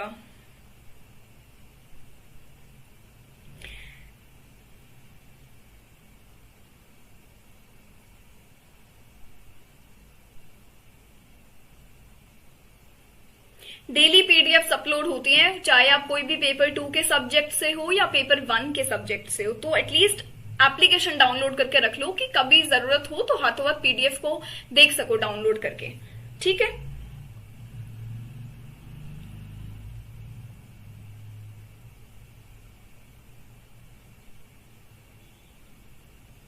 पर ऑप्शंस के अकॉर्डिंग भी देखेंगे, पर हम ऑप्शन के अकॉर्डिंग भी देखेंगे। जैसे आपने देखा सोशल स्किल और फैमिली सपोर्ट तो इंक्लूड होगा ही होगा, एंड वहां पे ऑप्शन में अपने पास मोटिवेशन भी इंक्लूड हो रहा है, and it is also dependable on the external factors as well. आपके सराउंडिंग्स से भी अपन मोटिवेट होते हैं ना।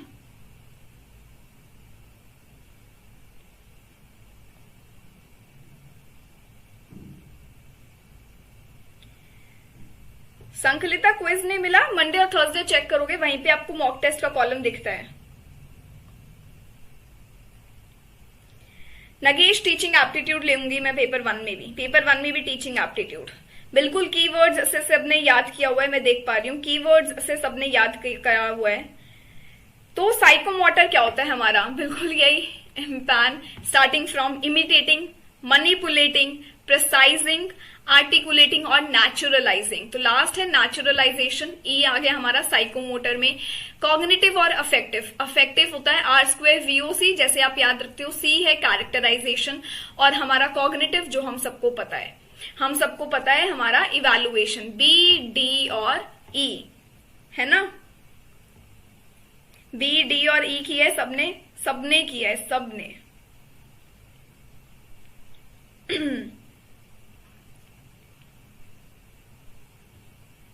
ठीक है, बहुत दिनों बाद डोमेन किए हैं, याद रखना है। ब्लूम्स टैक्सोनॉमी हो गया, सारे डोमेन्स आपको याद होने चाहिए, ठीक है।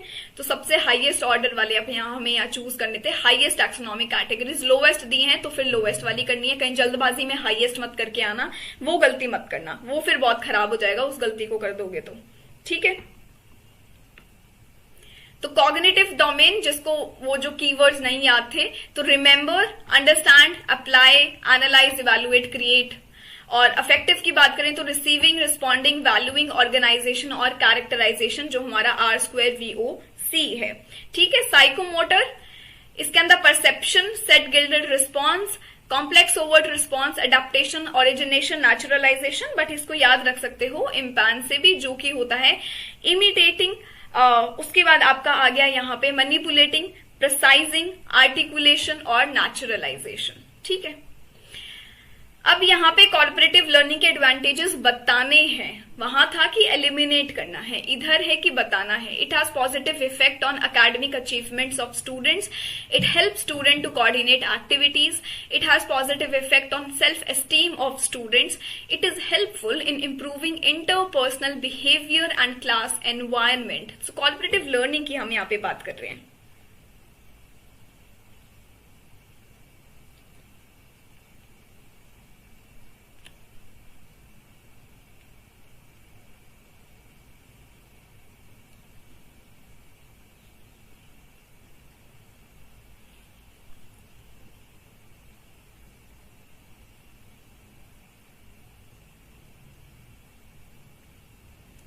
देखो वो तीनों टैक्सोनॉमीज तो डिटेल में अपन को आनी चाहिए, नहीं आती है तो एक बार थियोरी पूरा उसका एक सेशन देख लो। शॉर्ट में कुछ समझ नहीं आएगा, एक बार प्रॉपर सेशन उसका देख लो। सभी आएंगे, सभी के साथ साथ ऑप्शन सी। तो पॉजिटिव इफेक्ट की ये बात कर रहे हैं कि कॉर्पोरेटिव लर्निंग एडवांटेज क्या है। पॉजिटिव इफेक्ट आपको वहां देखने को मिलता है स्टूडेंट्स के ऊपर, तो बिल्कुल सही है। कुछ नेगेटिव तो यहाँ कमेंट नहीं किया गया है। स्टूडेंट्स को कोऑर्डिनेट करने में भी हेल्प करता है, एक्टिविटीज को इकट्ठा मिलके कर सकते हैं, बिल्कुल। इनके सेल्फ एस्टीम पर भी पॉजिटिव इफेक्ट देखने को मिलता है। बिल्कुल इसमें भी कोई एलिमिनेशन वाली बात नहीं है कि कुछ नेगेटिव बात इन्होंने किया है। छात्राओं के आत्मसम्मान पर जो है सकारात्मक प्रभाव पड़ रहा है, कुछ नकारात्मक की हम यहाँ बात नहीं कर रहे। It is helpful in improving interpersonal behaviour and class environment, तो ये भी बिल्कुल सही है। इंटरपर्सनल बिहेवियर भी यहाँ पे हमारा इंप्रूव होता हुआ हमें दिखता है। यहाँ पे हम जो है ये नहीं कि सिर्फ एकांत में बैठे हैं और अपना ही कुछ करे जा रहे हैं, यहाँ पे हम कोऑर्डिनेट करते हैं, यहाँ पे हम कॉर्पोरेटिव तरीके से इंटरैक्शंस भी कर रहे हैं, क्रिएटिविटी भी आ रही है, इसी के साथ साथ कॉन्सेप्ट क्लैरिटी मिल रहा है, एंगेज कर रहे हैं बाकी सबके साथ। तो उस तरीके का लर्निंग एनवायरनमेंट आपको यहाँ पे देखने को मिलता है। तो यहाँ पे हमारे सारे ही ऑप्शंस ठीक हैं, ए बी सी डी। हाँ, माला क्वेश्चन गलत हुआ था तो समझाए थे, इस बार तो गलत नहीं हुआ ना, इस बार तो गलत नहीं हुआ। ऑल स्टेटमेंट पॉजिटिव, बिल्कुल बिल्कुल सारी स्टेटमेंट्स पॉजिटिव हैं, बिल्कुल ठीक है। ये लास्ट क्वेश्चन रखते हैं फिर अपन एंड करेंगे, ठीक है। लिस्ट 1 है नेशनल मूक्स कोऑर्डिनेटर, लिस्ट 2 है प्रोग्राम।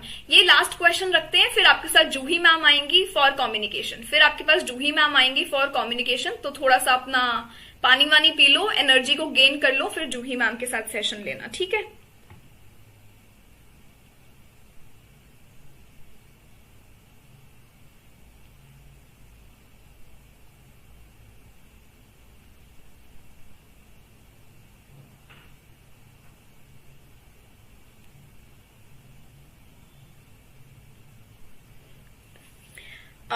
मैम ये मेरी फर्स्ट क्लास है आपके साथ, पढ़कर अच्छा लगा, थैंक यू मनीषा। डेली जुड़ सकते हो Thursday Friday Saturday teaching aptitude के लिए। रूपा मैम आपका फर्स्ट क्लास देख रही हूँ, आप अच्छा पढ़ा रही हैं। Thank you Rupa, thank you so much. ये मैसेजेस काफी हेल्प करते हैं, thank you for letting me know. जो भी आज पहली बार देख रहे हैं बिल्कुल जुड़ सकते हो। टीचिंग एप्टीट्यूड में स्कोर करना बहुत इजी है, बस मेन कॉन्सेप्ट को टारगेट करना है, जो कि अपन कर रहे हैं डेली सेशंस में। एक ही ऑप्शन से हो गया मधुमिता, अरे वाह बड़े स्मार्ट हैं सभी, सबका ऑप्शन बी है, तो चलो चेक कर लेते हैं। चलो यूजीसी क्या है अपना, non technology post graduate degree programme. क्या गलती करते हैं यहाँ पे, नॉन टेक्नोलॉजी नहीं देखते हैं, पता नहीं क्यों।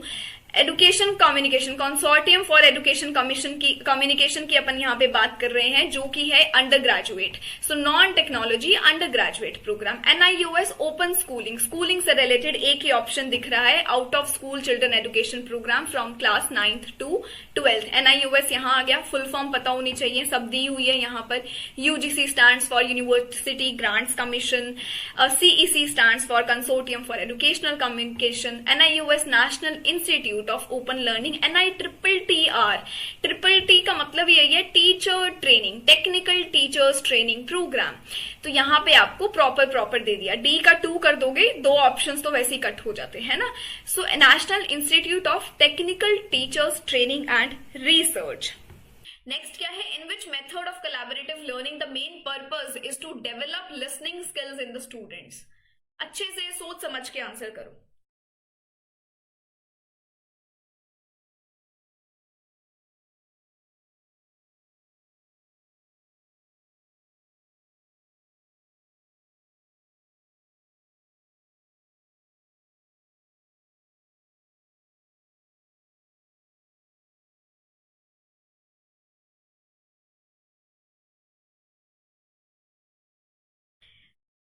ऑप्शन नंबर सी जानवी ठीक है।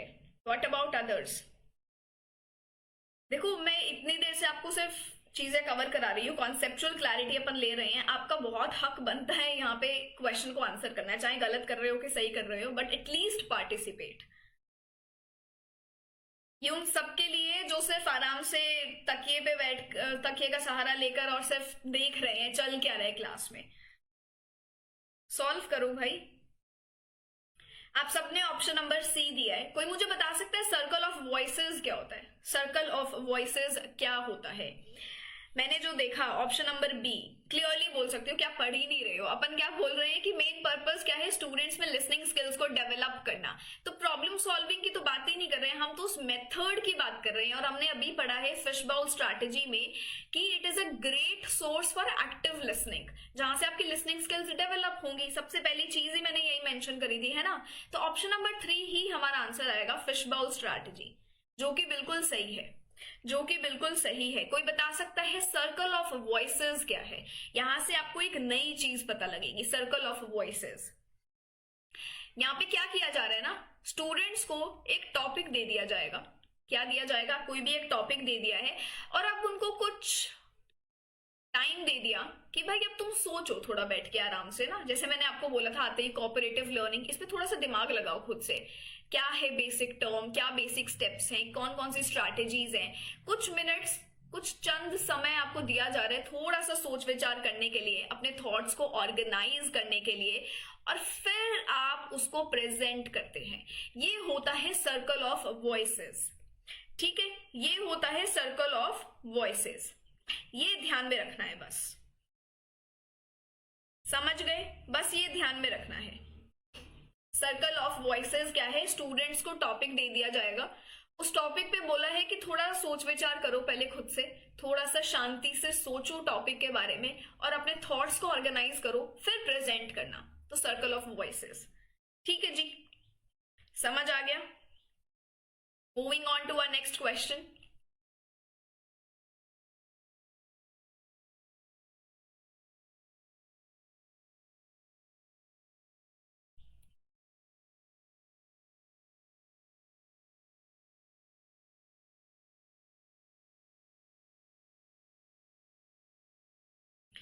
ये वाला क्वेश्चन सॉल्व करो।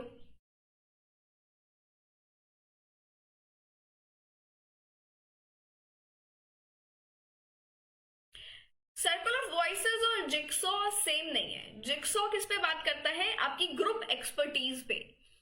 एज अ ग्रुप आप कैसे काम कर रहे हैं, इंडिविजुअल में आप कैसे कैसे अपने रोल को परफॉर्म कर रहे हैं।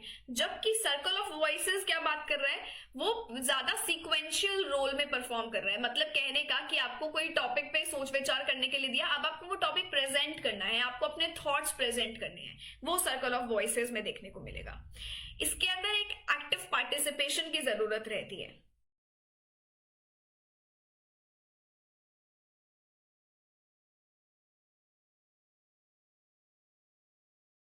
सबने ऑप्शन नंबर बी दिया है कि एलिमेंट्स हमें बताने हैं। यहाँ पे कहा है groups consisting of high evident low achievers are heterogeneous, students are mostly passive. बिल्कुल भी नहीं, कोऑपरेटिव में तो एक्टिव होंगे ना बच्चे।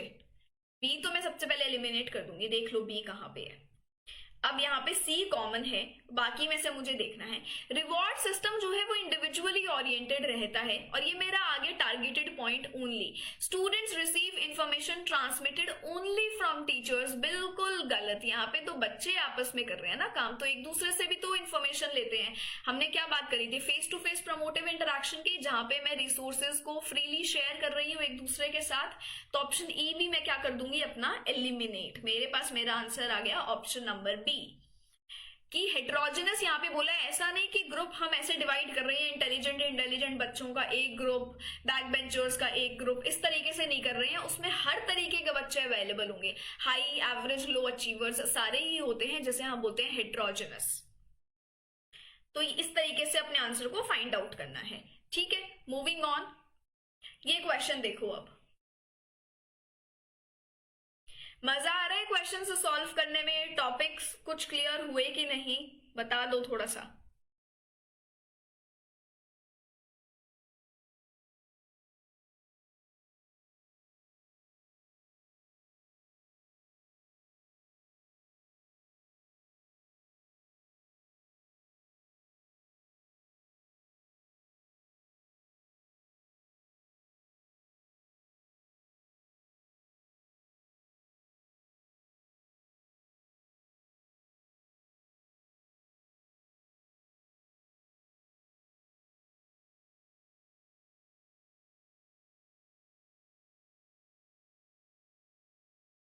ऑप्शन नंबर 1 दिए सबने, जिक्सॉ। बहुत इजी है समझने में। फिजिक्स प्रोजेक्ट टीचर ने स्टार्ट किया है और उसके अंदर ग्रुप में बच्चों को अरेंज कर दिया। अब each member of the group is accountable for the creation of one individual component of a project. जैसे मैंने आपको अलग अलग टॉपिक्स दे दिए, कोऑपरेटिव लर्निंग पढ़कर आओगे, ये स्वयं पढ़ के आएगा, ये स्वयं प्रभा और ये लर्निंग थियरीज। और फिर उस ग्रुप को मैंने इकट्ठा असेंबल कर दिया और फिर इकट्ठी वो सारी की सारी चीजें शेयर हो रही है एक दूसरे के साथ। तो वो होता है जिक्सॉ, लार्जर प्लेटफॉर्म में जब हम ये सब कर रहे हैं।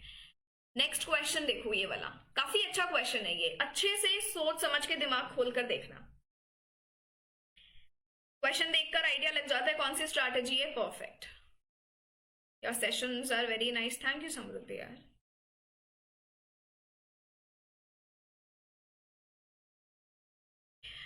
अमन मैम डी ऑप्शन थोड़ा समझा दो, कौन सा डी ऑप्शन?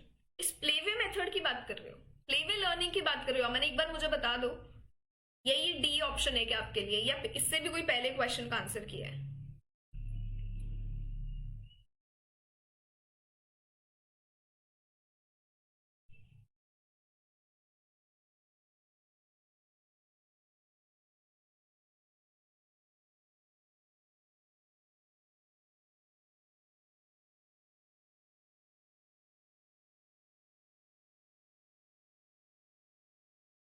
अच्छा ठीक है, प्ले वे लर्निंग ही पूछना है। प्ले वे लर्निंग ज्यादातर ना बच्चों के लिए बहुत हेल्पफुल रहती है, जैसे कि उन्हें कोई चीजें समझानी है, या मान लो उन्हें आप समझ लो कि कैप्सूल, इंजेक्शन, स्टेथोस्कोप, ये सारी चीजों के बारे में बताना है, तो हम उनके लिए एक डॉक्टर सेट ले आएंगे और उससे चीजें समझाएंगे। मतलब टॉयज के साथ, एक्टिविटीज के साथ टॉपिक्स क्लियर कराना। जैसे कि अभी मैं रिसेंटली कल ही एक इंस्टाग्राम पर एक वीडियो देख रही थी, that was of a mother and a child, और उसमें वो बच्चे को कुछ चीजें समझा रही है, एक्टिविटीज करा रही है कि स्प्रिंकल क्या होता है, किसी चीज को पोर करना क्या है, शेक करना क्या है, स्टर करना क्या होता है, तो वो एक्टिविटीज करते करते बच्चे के साथ दिखा रही है उनको। सो that is a play way learning. ठीक है, जैसे टावर समझा रहे हो किसी को, तो ब्लॉक्स के साथ बिल्डिंग्स बनाना सिखाओगे, तो ये सब होता है प्ले वे, कि बच्चों को जो चीजें समझाई जा रही है। किचन सेट भी आता है, बिल्कुल बिल्कुल, है ना। डॉल्स के साथ खिलाना, जैसे डॉल्स में भी आजकल बहुत वैरायटी आती है। पहले हमारे टाइम में वो बारबी डॉल आती थी, हम सिर्फ उनके ड्रेसेस चेंज करते थे। आजकल बहुत सारी एक्सेसरीज भी आती है, ऑर्नामेंट्स आते हैं, तो हर बच्चे को उस चीज से रूबरू कराया जा सकता है कि this is this and this is that. तो ये सारे एग्जाम्पल्स हमारे प्ले वे लर्निंग के होते हैं। समझ गए? बता देना एक बार समझ आ गया क्या। यहाँ पे इस क्वेश्चन का आंसर करो तो सबने ऑप्शन नंबर डी दिया है। ऑप्शन नंबर डी में आप बोल रहे हो कि reason is correct. Option number 4, majority ने ऑप्शन नंबर 4 दिया है, खुशबू ने ऑप्शन नंबर सी दिया है, ठीक है, और उपासना ने ऑप्शन नंबर बी दिया है कि दोनों ही ठीक है। नहीं, दोनों ठीक तो बिल्कुल भी नहीं है, यहाँ पे मेरा ऑप्शन नंबर 3 ठीक होगा। देखो, in group discussions some participants enter the fray with big chips on their shoulders. किसी को मतलब पता है ये क्या होता है, big chips on their shoulders? Anyone? किसी को भी पता हो कि इसका मतलब क्या है, big chips on their shoulders? बहुत बार हम यूज करते हैं, आपने ये इडियम या मुहावरा जरूर सुना होगा, to have a chip on your shoulder. क्या होता है ये? बहुत ही जल्दी किसी चीज पर बहुत गुस्सा आ जाना, somehow that activity is related to your past activity, या फिर आप एक ग्रुप वर्क में हैं और आपको बहुत जल्दी उसमें गुस्सा आ गया, या फिर आपको एक बहुत ही इंफीरियर लग रहा है उस ग्रुप में, तो एकदम से अफेंड हो जाना, ये सब चीजें होती हैं big chip on their shoulder.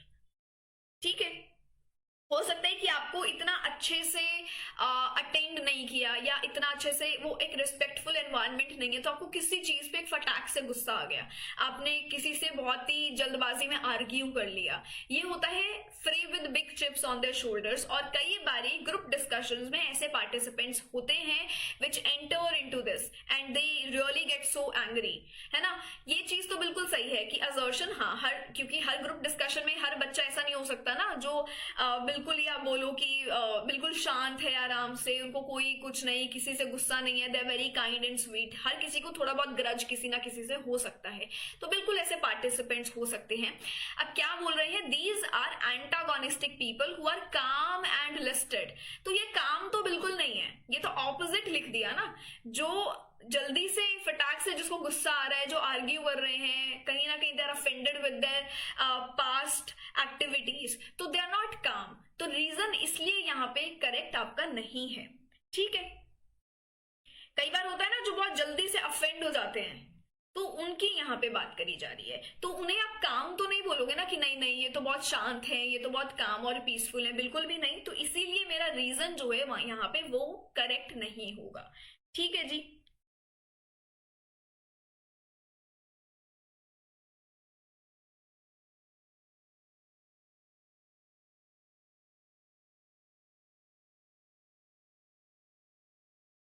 समझ गए? All good, clear?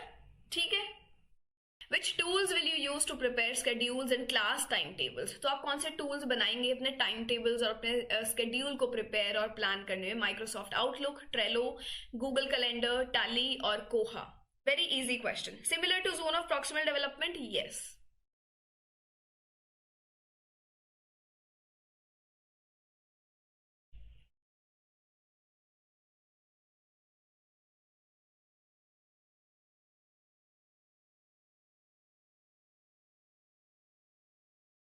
Microsoft Outlook, Trello, Google Calendar, Tally, कोहा।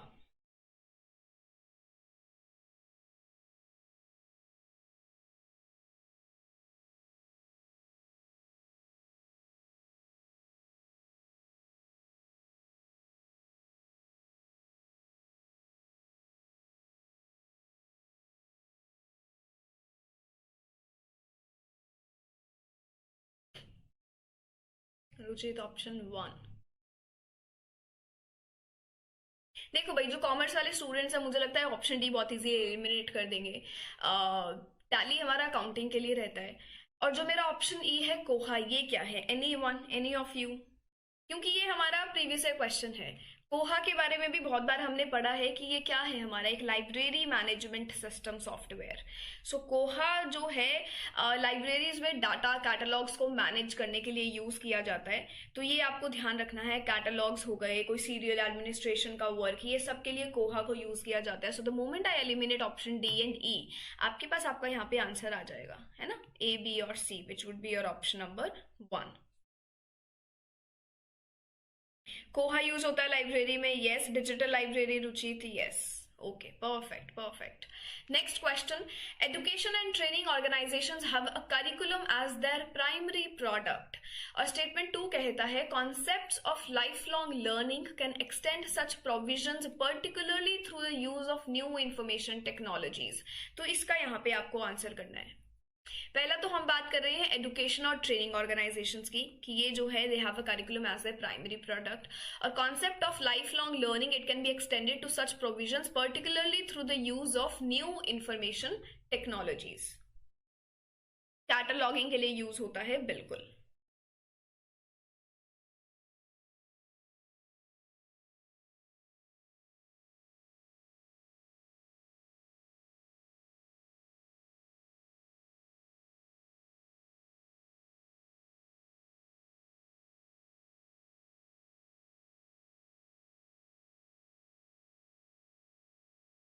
खुशबू ऑप्शन वन।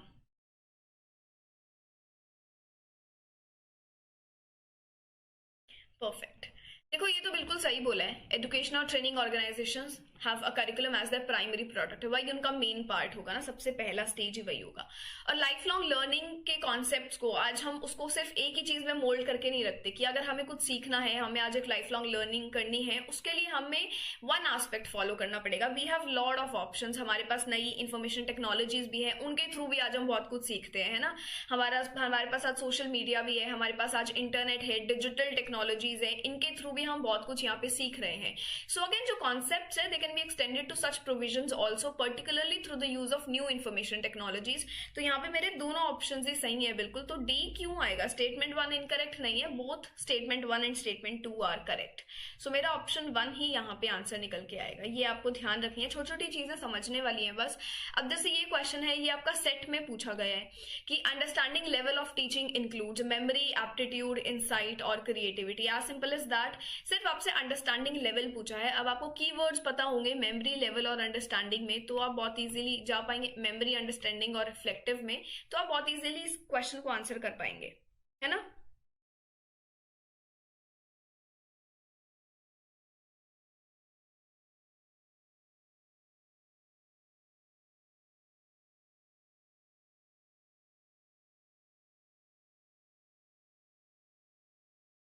दो वर्ड्स को मिला के हम अंडरस्टैंडिंग करते हैं कि भाई मेमोरी से कैसे अलग है। मेमोरी लेवल में हम क्या कर रहे हैं, सिर्फ रूट लर्निंग की बात करते हैं ना, फैक्चुअल इन्फॉर्मेशन को सिर्फ अब्सॉर्ब कर रहे हैं बट उसको समझ नहीं रहे। The moment you start drawing a relationship between them, आप मेमोरी के साथ साथ उन पे थोड़ा सा सोच विचार करते हैं और फिर उसे समझने की कोशिश करते हैं rather than just noting all of it down. वो सब आपका अंडरस्टैंडिंग में आता है। सो मेरे की वर्ड्स अंडरस्टैंडिंग लेवल में क्या है, memory plus insight. So memory और इंसाइट मेरा कहां पर आता है, option 1 and 3 is in option number C.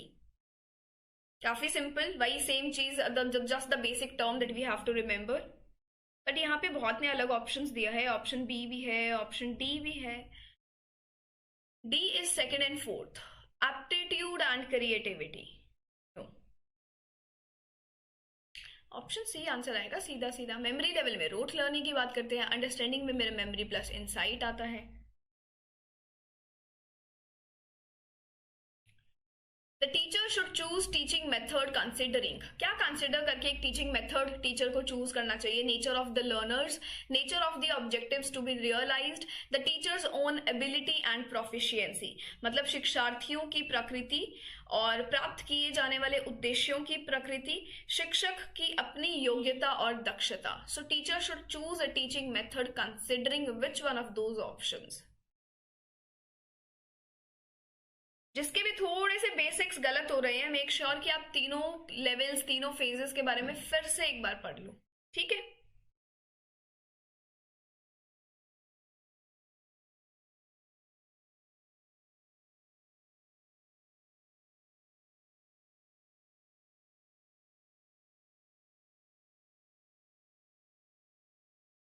All of the above, yes.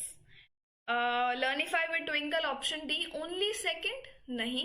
अगर आज जो है मैं सिर्फ ये देख रही हूँ कि आज मुझे ह्यूमन मेमोरी का टॉपिक पढ़ाना है, ठीक है, और मैं सिर्फ उसके अकॉर्डिंग चल रही हूँ और मैं ये नहीं देख रही कि भाई लर्नर का एक प्रायर इन्फॉर्मेशन कैसा है या अलग अलग डाइवर्सिटी ऑफ लर्नर्स हमारे पास है, तो किस तरीके से एक मुझे हेल्दी और फ्रूटफुल एनवायरमेंट क्रिएट करना है। सो अगेन द मोमेंट जब तक मैं नेचर ऑफ द लर्नर्स ही नहीं देख रही, तो फिर चाहे मेरा कोई भी टॉपिक है या उसके कोई भी ऑब्जेक्टिव है, दैट वुडंट मेक सेंस।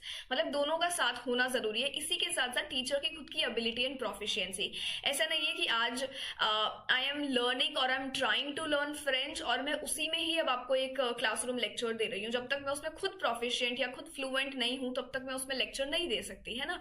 सो खुद का भी एबिलिटी और खुद का भी प्रोफिशिएंसी, तो कहीं ना कहीं तीनों ऑप्शन ही अपने लिए प्रॉपर रिलेट करते हैं, which would be then your option number C, 1, 2 and 3। ठीक है, ऑप्शन नंबर सी है। रिद्धि मैम पेपर 1 की कोई मैराथन ले आओ। रिद्धि पेपर 1 की तो रोज ही मैराथन हो रही है, आपको बस ज्वाइन करना है। सुबह 9-10 बजे से आप ज्वाइन करने लग जाओ। आयुषी मैम है, then you have Priyanshi ma'am for PDE, then you have Juhi ma'am for communication and higher education, then you have me without any breaks. बीच में बस मुश्किल से 10 मिनट का ब्रेक मिलता होगा आपको। तो ये मैराथन ही है रोज वाली। तो ये आपको ध्यान रखना है, ठीक है। Option number C. Moving on, a person is trying to remember the names of the people they met at a party last night. This effort is an example of implicit memory, sensory memory, explicit memory and procedural memory. ये आपको यहाँ पे बताना है इस question का answer.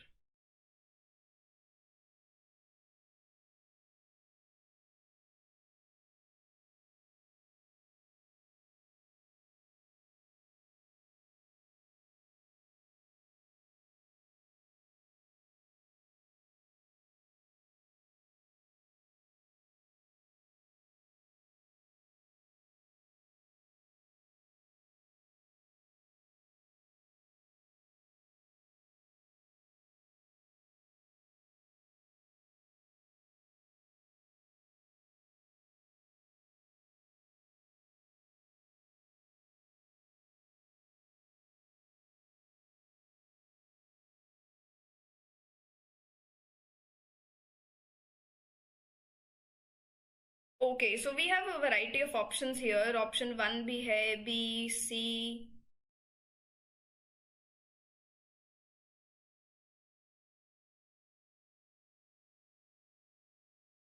सबने ये ऑप्शंस क्यों किए हैं? कोई भी मुझे अगर वन वर्ड में कुछ बता सकता है तो। Option see here is the right answer. Procedural तो बिल्कुल भी नहीं होगा, एलिमिनेशन मेथड का यूज करो। सोनाली आपने क्या दिया है? Option 1 no. इम्प्लिसिट मेमोरी क्या होता है भाई? इम्प्लिसिट मेमोरी हमारा अनकॉन्शियस मेमोरी है, अनकॉन्शियस होता है। और एक्सप्लिसिट क्या है? कॉन्शियस। यहाँ पे आपको क्या बोलते हैं कि कोशिश कर रहे हैं याद करने की। जब याद करने की कोशिश कर रहे हो तो दिमाग पे जोर लगा रहे हो ना। The moment you have been trying to remember something, recall something, वो तो मेरा एक्सप्लिसिट में आता है ना, not in implicit. Explicit memory का पार्ट होगा वो तो। ह्यूमन मेमोरी के दो स्टेजेस हैं आपके, एक्सप्लिसिट और इम्प्लिसिट। अब इम्प्लिसिट होता है अनकॉन्शियस मेमोरी, जिसको इतना कोई जोर जबरदस्ती नहीं करना पड़ा था याद करने के लिए, आपको ऑटोमेटिकली चीजें याद हैं। बट एक्सप्लिसिट में क्या होता है? आपको कोशिश करनी पड़ती है याद करने की, आपको थोड़ा सा रिकॉल करना पड़ता है। आज आप अपने दोस्त के, कोई दोस्त के दोस्त से मिले बर्थडे पार्टी में, और आज आपको उनका इंस्टाग्राम पे उनसे कनेक्ट करना है, बट आपको उनका नाम ही याद नहीं आ रहा है। तो फिर you are trying to remember कि आप रात में लास्ट नाइट किससे मिले थे, ताकि हम उसको रिक्वेस्ट भेज सके, ऐड कर सके। तो वो अनकॉन्शियस मेमोरी का पार्ट कहाँ हुआ? वो तो एक्सप्लिसिट का हुआ ना। Because there's a conscious effort in trying to remember from an event. Yes, Ruchit, बिल्कुल. Because the pressure on his memory to remember. Yes. जो ऑलरेडी याद आई इम्प्लिसिट है, बिल्कुल। डेक्लेरेटिव इसमें एपिसोडिक एंड सिमेंटिक आएगा। यस मैम, सी पार्ट होगा बिल्कुल। More precisely episodic, yes, that would be the stage जब हम एक्सप्लिसिट के और डिटेल में जाएंगे। बिकॉज कोई लाइफ इवेंट हुआ है, कोई सिचुएशन है, उसमें से कुछ याद करने की हम कोशिश कर रहे हैं। एंड बहुत मैंने आपको वैलिड यहाँ पे एक एग्जांपल दिया। आप किसी दोस्त के बर्थडे पार्टी पे गए हैं, उनके दोस्त आपको अच्छे लगे, आपने अच्छे से कनेक्ट किया, but then now you have been trying to connect on to Instagram the another morning, but आपको नाम ही याद नहीं आ रहा, एकदम से आप नाम भूल गए हैं। So you have been trying to remember, तो वो कॉन्शियस पार्ट है, आप लगा रहे हैं अपने दिमाग में जोर, तो एक्सप्लिसिट मेमोरी का पार्ट है। ठीक है, next, you are trying to remember a phone number by repeating it several times in your mind. This process is known as semantic encoding, maintenance rehearsal, elaborative rehearsal और chunking. ये बहुत अच्छे से आपको यहाँ पे करना है, ठीक है। सेंसरी, देखो सेंसरी मेमोरी ना बहुत कुछ सेकंड्स के लिए रहती है। इसके भी दो पार्ट्स होते हैं, एक होता है हमारा विजुअल और एक होता है मेरा ऑडिटरी। अब ये क्या है, एक जैसे आज आपने एक मेरा आइकॉनिक हो गया यहाँ पर, तो जैसे कहने का मतलब क्या है, सेंसरी मेमोरी में आज आपने कोई पिक्चर देखी, ठीक है, उसमें से कोई एक इंस्टेंस, या फिर आज आप जो है अपना ड्राइव करके जा रहे हैं और आपने बाहर होर्डिंग लगा हुआ देखा, तो आपकी नजर उसमें गई, होर्डिंग चला गया है, आप आगे चले गए हैं, बट आपका दिमाग जो है कुछ सेकंड्स तक वही पिक्चर दिमाग में चल रही है। तो मतलब वो चीजें मेरी सेंसरी की हैं, आपने कुछ देखा, वो चीज नजर से निकल भी गई है, बट समवेयर और दी अदर वो दिमाग में अभी भी है। ऑडिटरी में भी सेम, जैसे घर में आप बैठे हैं, बाहर से कोई गाड़ी जा रही है और उसमें गाना बज रहा था, आपको सिर्फ उसकी थोड़ी सी ट्यून दिमाग में आई, गाड़ी क्रॉस करके चली भी गई है, बट आपका दिमाग अभी भी उसको हमिंग कर रहा है, अभी भी वो दिमाग के अंदर थोड़ी सी है फॉर अ फ्यू सेकेंड्स। तो वो चीजें ऑडिटरी में आती है। तो कुछ सेकंड्स के लिए आपके पास जो रिटेन होके रहता है, that is in your sensory memory. यहां पे क्या आएगा मेरा? अच्छे से सोच समझ के आंसर करना। चंकिंग अलग होता है। चंकिंग क्या होता है? जहां पे मैं अपनी लार्ज अमाउंट ऑफ इंफॉर्मेशन को स्मॉल स्मॉल पीसेज में तोड़ मरोड़ के कर रही हूं, दैट वुड बी चंकिंग।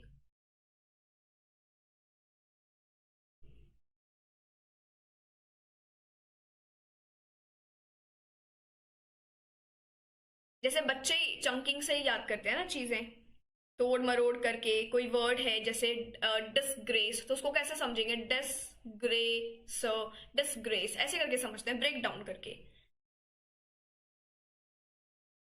देखो सबसे की पॉइंट यहाँ पे है मेरा मेंटेनेंस रिहर्सल। मेंटेनेंस रिहर्सल होता ही यही है, कोई इंफॉर्मेशन है उसको आपको शॉर्ट टर्म मेमोरी के लिए रिटेन करना है।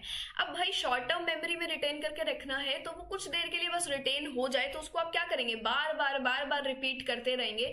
वो मेरा आता है मेंटेनेंस रिहर्सल में। जैसे कि जब तक आपने कोई फोन नंबर मिला नहीं लिया है, या फिर जो मैं एक सबसे ज्यादा एग्जाम्पल देती हूँ वो यही देती हूँ कि फॉर एग्जाम्पल आपके घर में आपको पेन मिल ही नहीं रहा है और पापा ने बोला है कि एक नंबर नोट करना है, ठीक है, क्योंकि उनको फोन पे एक अंकल नंबर दे रहे हैं। अब भाई वो तो बच्चे को ही बोलेंगे कि हाँ एक बार आके नंबर नोट करना, पेन कॉपी लेकर आओ। कुछ नहीं मिलेगा हमें घर में, क्योंकि हमारे घर में पेन है ही नहीं, हमें हमें पता ही नहीं है हमने कहाँ रख दिया, और उस वक्त पे कभी मिलता भी नहीं है। सो उस वक्त पे हम क्या करेंगे कि अच्छा ठीक है, इन रश हम बोलेंगे चलो अब बताओ मैं याद कर लूंगा। तो हम कैसे याद करेंगे कि इतना याद करेंगे कि भाई जब तक पापा फोन रख के अपने फोन से दोबारा उस नंबर को मिला ना ले, एटलीस्ट मैं तब तक याद रखूं, वरना मेरी शामत आ जाएगी। यही हम करते हैं ना। तो उसको क्या करते हैं, हम अपने तरीके से याद करेंगे। कोई क्या करेगा, उसको वन गो में याद कर लेगा, कोई क्या करेगा, उसको ब्रेक करेगा छोटे छोटे पीसेस में। So chunking is one of those factors. ऐसा नहीं कि हर किसी के लिए वो पार्ट सेम है, बट जब आप शॉर्ट टर्म मेमोरी में इंफॉर्मेशन को रखने के लिए उसको बार बार रिपीट करते रहते हैं, something which is known a working memory, जहां पे आप पैसिवली बैठे नहीं है, आप एक्टिवली चीजों को मनिपुलेट मॉडिफाई करके याद करने की कोशिश कर रहे हैं कि भाई जब तक फोन रख दे और मैं नंबर अच्छे से नोट करा दूं, बस तब तक की बात है। उसके बाद हम इंफॉर्मेशन को भूल दें, हमें याद रखने की कोई जरूरत नहीं है, कोई फर्क नहीं पड़ेगा। सो ये सब चीजें मेरी मेंटेनेंस रिहर्सल में आती है। In order to keep your memory retained in short term memory, वहां पर तक रहने के लिए आप उस चीज को बार बार रिपीट करते रहते हैं। ये मेरा मेंटेनेंस रिहर्सल होता है। अब समझ आया कि क्या है यहाँ पे मेरा मेंटेनेंस रिहर्सल?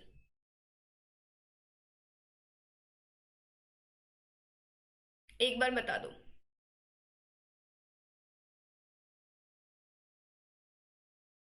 अब इलाबोरेटिव रिहर्सल की बात करें तो देखो, इलाबोरेटिव का नाम ही अपने आप में यहाँ पे क्या है कि आपको कोई नॉलेज पता है, उस नॉलेज के अंदर आप जो है उसको कनेक्ट करके अपनी नई नॉलेज सीख रहे हैं। सो मतलब कहने का मतलब है कि आज आप कोई नई इन्फॉर्मेशन को याद कर रहे हैं, आपको उसको याद करोगे जब जो आपको ऑलरेडी पता है उसके साथ कनेक्ट करके, है ना, चीजों को थोड़ा सा कनेक्शन ड्रॉ करेंगे, तो वो मेरा इलाबोरेटिव रिहर्सल में आता है। जो चीजें that I know already, I have been using them to connect in with my new information. So ये होता है elaborative rehearsal, not the maintenance rehearsal. दोनों में फर्क है।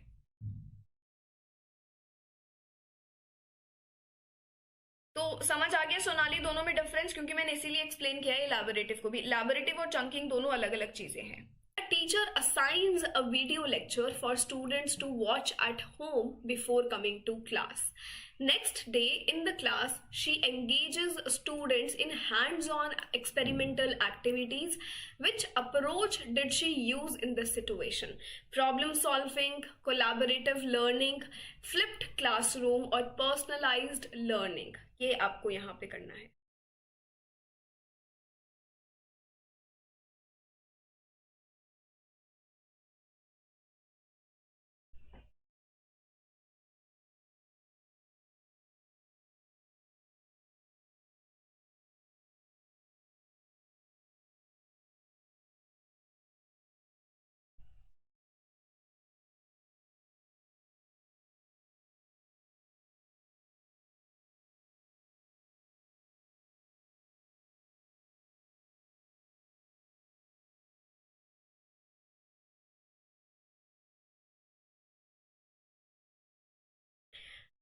Usha, manipulate please explain once. Okay, so आज मैं अपनी बात मनवाने के लिए आपको किसी और तरीके से मनिपुलेट या कंट्रोल कर रही हूँ। So that would be manipulation. सबसे अच्छा एग्जाम्पल हम ले सकते हैं पॉलिटिकल पार्टीज का, किस तरीके से वो मनिपुलेट करते हैं पब्लिक को कि हम आपको ये देंगे वो देंगे, और reality something else, but yes they are trying to manipulate the public opinions in order to cast the vote and everything.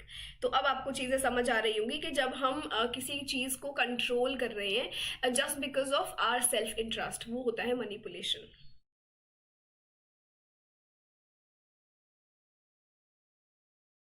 है ना? In in today's scenario what we do, अगर हमें आज कोई चीज चाहिए या फिर आज हमें मम्मी से कुछ लेना है, तो हम बहुत ही ज्यादा मक्खन लगाएंगे पहले, और फिर we will start talking in a certain way कि इमोशनली ब्लैकमेल कर रहे हैं, इमोशनली उन्हें बहुत ओरिएंटेड रख रहे हैं। तो फिर वो सब चीजें मैनिपुलेशन होता है कि अपने फायदे के लिए अपन क्या क्या चीजें कर रहे हैं, किसको कैसे कंट्रोल करके, और वो चीजें मनवा रहे हैं, बेसिकली अपनी चीजें मनवाना। So all of that things come in manipulation. ठीक है, आंसर यहाँ पे मुझे सबने दिया है ऑप्शन 3, बट इसी के साथ साथ कोलैबोरेटिव लर्निंग भी है, एंड ऑप्शन 1 भी दिया है विशाल ने ऑप्शन 1 दिया है प्रॉब्लम सॉल्विंग। इमोशनल ब्लैकमेल, बिल्कुल। Manipulative style is persuasive for one's own interest, बिल्कुल रुचि थी, यस। अपने खुद के फायदे के लिए जो हम चीजें कंट्रोल करते हैं, सामने वाले को फोर्स कर रहे हैं, मना रहे हैं, परसुएट कर रहे हैं, एनीथिंग।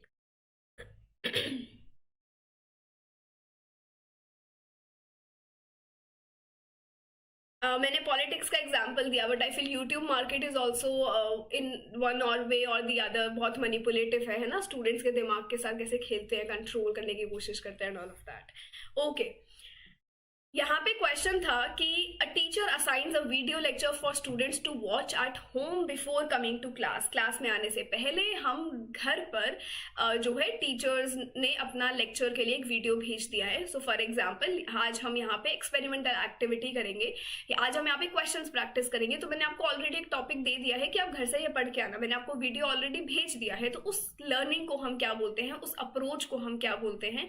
और ये काफी ट्रेंडिंग टॉपिक है, पिछले 2-3 बार से पेपर में पूछा जा रहा है, because again it is not something that was done in traditional classroom. Traditional classroom में क्या होता है कि हम जो है रॉ मटेरियल जो हमारा एक होता है या जो बेस है, किसी नॉवल का समरी है, नॉवल है, वो हम सब क्लास में ही पढ़ते हैं। But what we can do in the higher learnings कि क्लास में हम जो है उससे रिलेटेड क्रिटिकल एनालिसिस करें, बट जो एक टेक्स्ट का बेसिक समरी है वो हम घर से पढ़ के आए। तो टीचर वो homework they, something I also do in my paid batch कि आज किसी नॉवल का समरी करना है, because that is very important for the exam.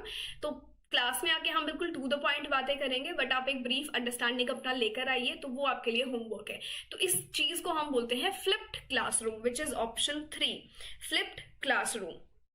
ठीक है, कि क्लास में आने से पहले मतलब एक्सपेरिमेंटल हम एक्टिविटीज कर रहे हैं, उससे पहले मैंने आपको बेस लर्निंग या होमवर्क दे दिया है कि ये वीडियो आप घर से देख कर आना। तो इससे क्या होगा, हम यहाँ पे काफी एक ऐसी लर्निंग कर पाएंगे, जो एक्सपेरिमेंट्स कर पाएंगे जो हम एक क्लासरूम में नहीं कर पाते हैं, because of the lack of time, और हमें वो रॉ मटेरियल या बेसिक चीजें कवर करनी होती हैं।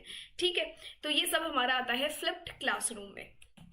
फ्लिप्ड क्लासरूम क्या है अब हमारा, जहाँ पे हम लर्निंग मटेरियल्स जो है बच्चे को उससे इंट्रोड्यूस कर देते हैं घर पर ही, थ्रू वीडियो लेक्चर्स या कोई रीडिंग मटेरियल दे दिया, और क्लास को यूज करते हैं for questions, for problem solving, for hands on project, for experimental learning. आज मैंने फॉर एग्जाम्पल अभी जैसे मैं पेपर 2 में भी यही कर रही हूँ कि आज का दिन मैंने उन्हें ब्रेक पे दे दिया है कि आप जो है अमेरिकन लिटरेचर का रिविजन करके आओ, अब कल आपका अमेरिकन लिटरेचर का टेस्ट होगा। Same I did with Indian literature. तो ये होता है तरीके का flipped classroom. Problem solving, collaborative learning और पर्सनलाइज्ड लर्निंग, ये सारे अलग अलग मेथड्स हैं, बट अगेन इस अप्रोच को ये क्लासिफाई नहीं करते हैं। ये काफी इजी मेथड्स हो गए हमारे, इसमें ऐसा कुछ नहीं है कि लर्निंग मटेरियल आपको घर पे दे दिया या आपको पहले करने के लिए दे दिया, क्लासरूम में आके हम हैंड ऑन लर्निंग या एक्सपेरिमेंटल प्रोजेक्ट्स कर रहे हैं। नेक्स्ट है knowing the importance of metacognition. Richa decided she would try to focus her young students' attention on their own thinking skills. Richa knew by having her students think about their thinking, they would eventually increase their metacognitive skills. Which one of these strategies should Richa employ? Overlearning, a KWL chart, rote learning, and algorithm. ये आपको यहाँ पे करना है। Since हमने metacognition के बारे में ऑलरेडी पढ़ लिया है, अब बेसिक्स आप कर रहे हो, अभी उसका डिटेल्ड सिचुएशन बेस्ड क्वेश्चन है, तो मुझे लगता है आप यहाँ पे आंसर को कर पाएंगे बहुत अच्छे से। मेटाकॉग्निशन के इंपॉर्टेंस की बात उन्हें पता है, तो रिचा ने ये डिसाइड किया है कि वो अपने जो स्टूडेंट्स हैं उनका अटेंशन उनके खुद के थिंकिंग स्किल्स पर डालेंगी और उस पर फोकस कराने की कोशिश करेंगे, जहाँ पे स्टूडेंट्स जो हैं अपने तरीके से चीजों के बारे में सोचेंगे, which would in turn lead to the increase in the metacognitive skills. तो वो कौन सी स्ट्रैटेजी यहाँ लगाएंगी?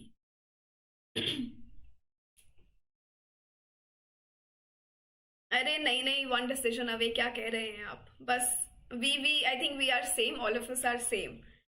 ग्रेटेस्ट तो नहीं, बिल्कुल नहीं। Option B KWL chart, option 3 भी है। शाजिया ने रोट लर्निंग दिया है। शाजिया नहीं, क्वेश्चन को दोबारा पढ़ो। मतलब आज मैं आपको बोल रही हूँ कि आप अपने तरीके से इस टॉपिक के बारे में सोचो, या आज मैंने आपको कोई होमवर्क दे दिया कि मैं आपको सीधा फैक्ट्स नहीं बता रही, थोड़ा सा आप खुद से दिमाग लगाओ, so that won't be rote learning. जब मैं आपको सब कुछ दे दूंगी जहां पे आपको कुछ सोचना ही नहीं है, वो रोट लर्निंग होगा। क्वेश्चन को अच्छे से पढ़ लो, हिंदी में भी है, इंग्लिश में भी है।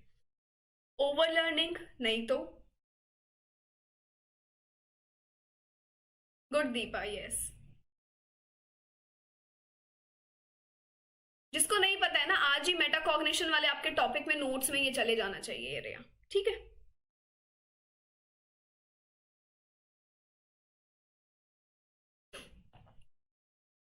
Still waiting for the answers, सभी को करना है ये वाला आंसर। शुभम सेकंड और मे बी फोर्थ।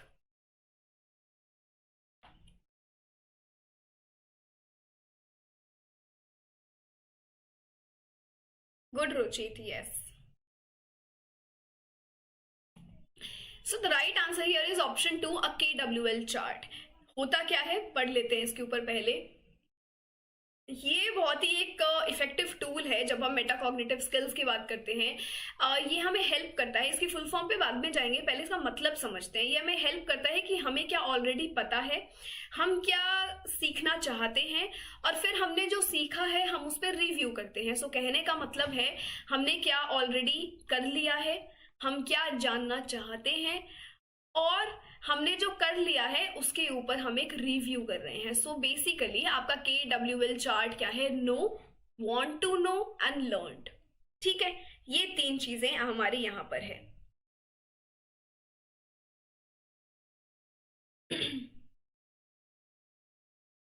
तो ये आपको यहाँ पे ध्यान रखना है। KWL चार्ट आज हम जो है जैसे आज मैंने आपको कोई टॉपिक दिया, फॉर एग्जांपल आज मैंने आपको कहा कि आप मुझे लो रोड ट्रांसफर के बारे में कल के सेशन में आके बताएंगे। तो आप क्या करेंगे पहले घर पे जाके कि इसके ऊपर मुझे जो ऑलरेडी पता है, transfer of learning is a major concept, अब इस पे मुझे किसके बारे में और ज्यादा पढ़ना है। सो बेसिकली लो रोड ट्रांसफर पे आपको और पढ़ना है।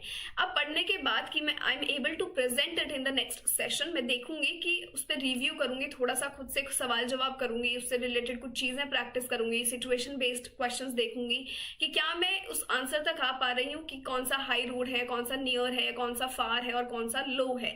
तो रिव्यू करना। So know, want to know and learn, ये हमारा KWL चार्ट है और बहुत ही इफेक्टिव टूल रहता है जब मेटाकॉग्निटिव स्किल्स की बात आती है स्टूडेंट्स के अंदर, ठीक है। तो ये आपको यहाँ पे ध्यान रखना है, ओके। जहाँ पे आप अपनी अंडरस्टैंडिंग को, अपने कॉन्सेप्ट्स को, अपनी स्ट्रैटेजीज को मॉनिटर करते हैं कि आपके लिए क्या चीजें वर्क करती है, क्या नहीं करती।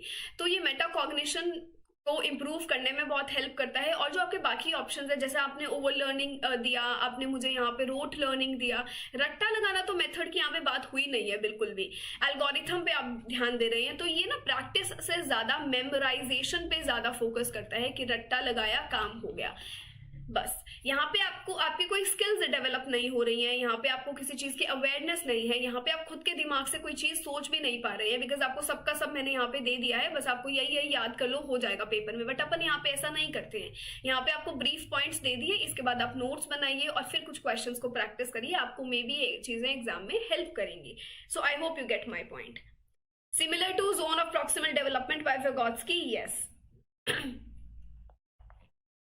ZPD भी तो यही होता है जो रुचित बात कर रहे हैं विगोत्स्की का, कि आपको यहाँ पे आज इतनी नॉलेज के बारे में पता है, बट इससे जब आपको वन स्टेप अहेड जाना है तो आपको लगता है I need someone who is senior to me, who is a guide, जो मुझे थोड़ा सा ना हमें थोड़ा सा हेल्प कर देगा चीजों को सॉर्ट करने में। तो यहाँ पे फिर हमारा आता है zone of proximal development. Which of the following is an example of criteria referenced assessment, इसका आंसर करना है।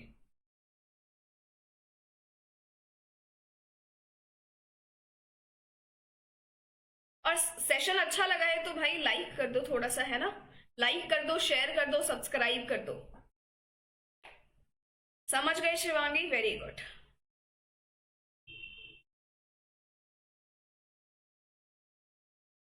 फिर वही बात, रैंक क्राइटेरिया में नहीं होता है, रैंक नॉर्म में होता है। अभी तो बात कर रहे हैं रैंकिंग, जहां पे आ जाए, जहां पे आपकी परफॉर्मेंस को कंपेयर किया जाए किसी और की परफॉर्मेंस से, ग्रुप से, वो नॉर्म होता है।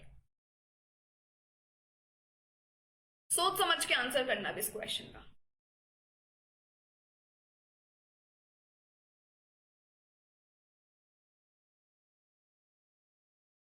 And I need everybody to answer. अगर इतनी देर से पूरा एक टॉपिक 20 मिनट से मैं समझा सकती हूँ तो आप मुझे एक आंसर का रिप्लाई तो कर ही सकते हैं, है ना। रोशनी ने ऑप्शन नंबर 4 दिया है। अरे यार रोशनी क्वेश्चन दोबारा देखो। नहीं, ये तो गलत बात। Tanya option number 3। नहीं।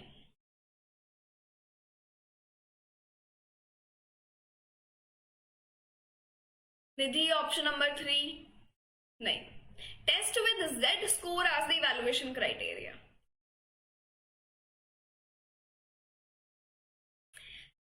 आपको क्या बोला है? Which of the following is an example of criteria referenced assessment. अब क्राइटेरिया रेफरेंस असेसमेंट हमेशा ऑप्शन को देखे बिना रिवाइंड करो, क्या था? मुझे पता है जहां पे सर्टेन एक क्राइटेरिया सेट हो, एक सेकेंड, है ना, जहां पे एक बार सेट कर दिया और वो मिनिमम एस्पेक्ट मुझे जो है अपना क्लियर करके बाहर निकलना है। बाकी के कितने नंबर बन रहे हैं लोगों के मुझे कोई फर्क नहीं पड़ रहा है, या मेरी परफॉर्मेंस पे उसका कोई इंपैक्ट नहीं पड़ता है। पहला ऑप्शन ही क्या कहता है? A test based on a criteria, किसी क्राइटेरिया पे बेस्ड है, of minimum level of learning. So दिक्कत कहाँ है? मिनिमम लेवल ऑफ लर्निंग बिल्कुल सही तो बोल रहे हैं, आपको मास्टर्स में चाहिए 55%, ये मेरा मिनिमम बार है। आप 90 लेकर आए, आप 80 लेकर आए, आप 60, 70, 99% लेकर आए, वी डोंट केयर, है ना। मेरे साथ वाले की कितने भी आए कोई बात नहीं, हम नहीं जलेंगे, क्योंकि 55% भी पास ही होता है और तुम भी पास ही हो। तो ये मिनिमम लेवल ऑफ लर्निंग की जो मैं बात कर रही हूँ वो मेरा क्राइटेरिया रेफरेंस असेसमेंट में आता है। So option number 1 becomes the right answer here. बाकी में क्या है कि कोई स्कोर के साथ इवैल्यूएट कर रहे हैं, कोई परसेंटाइल की बात कर रहे हैं, तो ये जो परसेंटाइल है सबसे पहले एलिमिनेट करोगे क्योंकि एनआरटी में आता है। रैंक सबसे पहले एलिमिनेट करोगे क्योंकि एनआरटी में आता है। ऑप्शन नंबर 4 बहुत सारे स्टूडेंट्स ने दिया है, और ऐसा क्यों? अभी तो हमने अच्छे से समझा, अभी तो अच्छे से हमने इस चीज को क्लियर करा। मॉक टेस्ट में सेम स्कोर आ रहा है, हर बार इंप्रूव कैसे करें? निशु, हो सकता है आप मॉक टेस्ट तो बहुत बार दे रहे हो बट आप उसको एनालिसिस नहीं कर रहे। अगर आप 3 घंटे या 1 घंटे लगा के मॉक टेस्ट के क्वेश्चन सॉल्व करते हैं, मेक श्योर कि आप 2 घंटे उसका एनालिसिस करें। 2 घंटे शांत कमरे में बैठकर और अच्छे से एनालिसिस करो कि आपके स्ट्रॉन्गर एरियाज क्या हैं, आपके वीकर एरियाज क्या हैं, और फिर उस पर काम करो। तो ऐसा नहीं है मॉक टेस्ट दिया और आपने बहुत कुछ कर लिया और बस खत्म। मॉक टेस्ट पे जब तक आप उसका डीपर लेवल पे एनालिसिस नहीं करते, अच्छे से बैठकर 2-3 घंटे उस पर स्पेंड नहीं करोगे, गलतियों पे काम नहीं करोगे ना, तो इंप्रूवमेंट के बहुत कम चांसेस होते हैं। क्योंकि मॉक टेस्ट हम क्यों देते हैं? ताकि हमें पता लग जाए हमारे सही जोन क्या है, गलत जोन क्या है। तो अगर अभी तक आप ये चीज नहीं कर रहे थे तो उसको करना शुरू कर दो, and if you are doing that तो फिर आप मुझे बता सकते हो, है ना।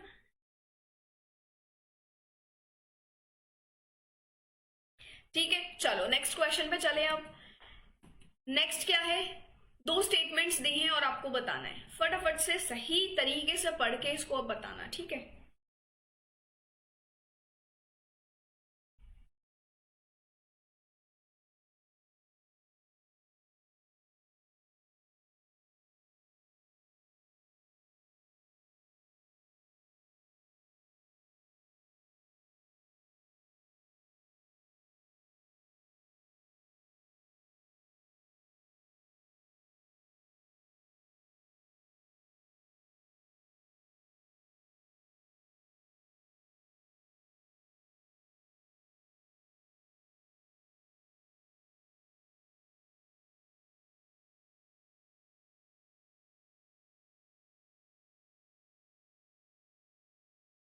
Option number 1।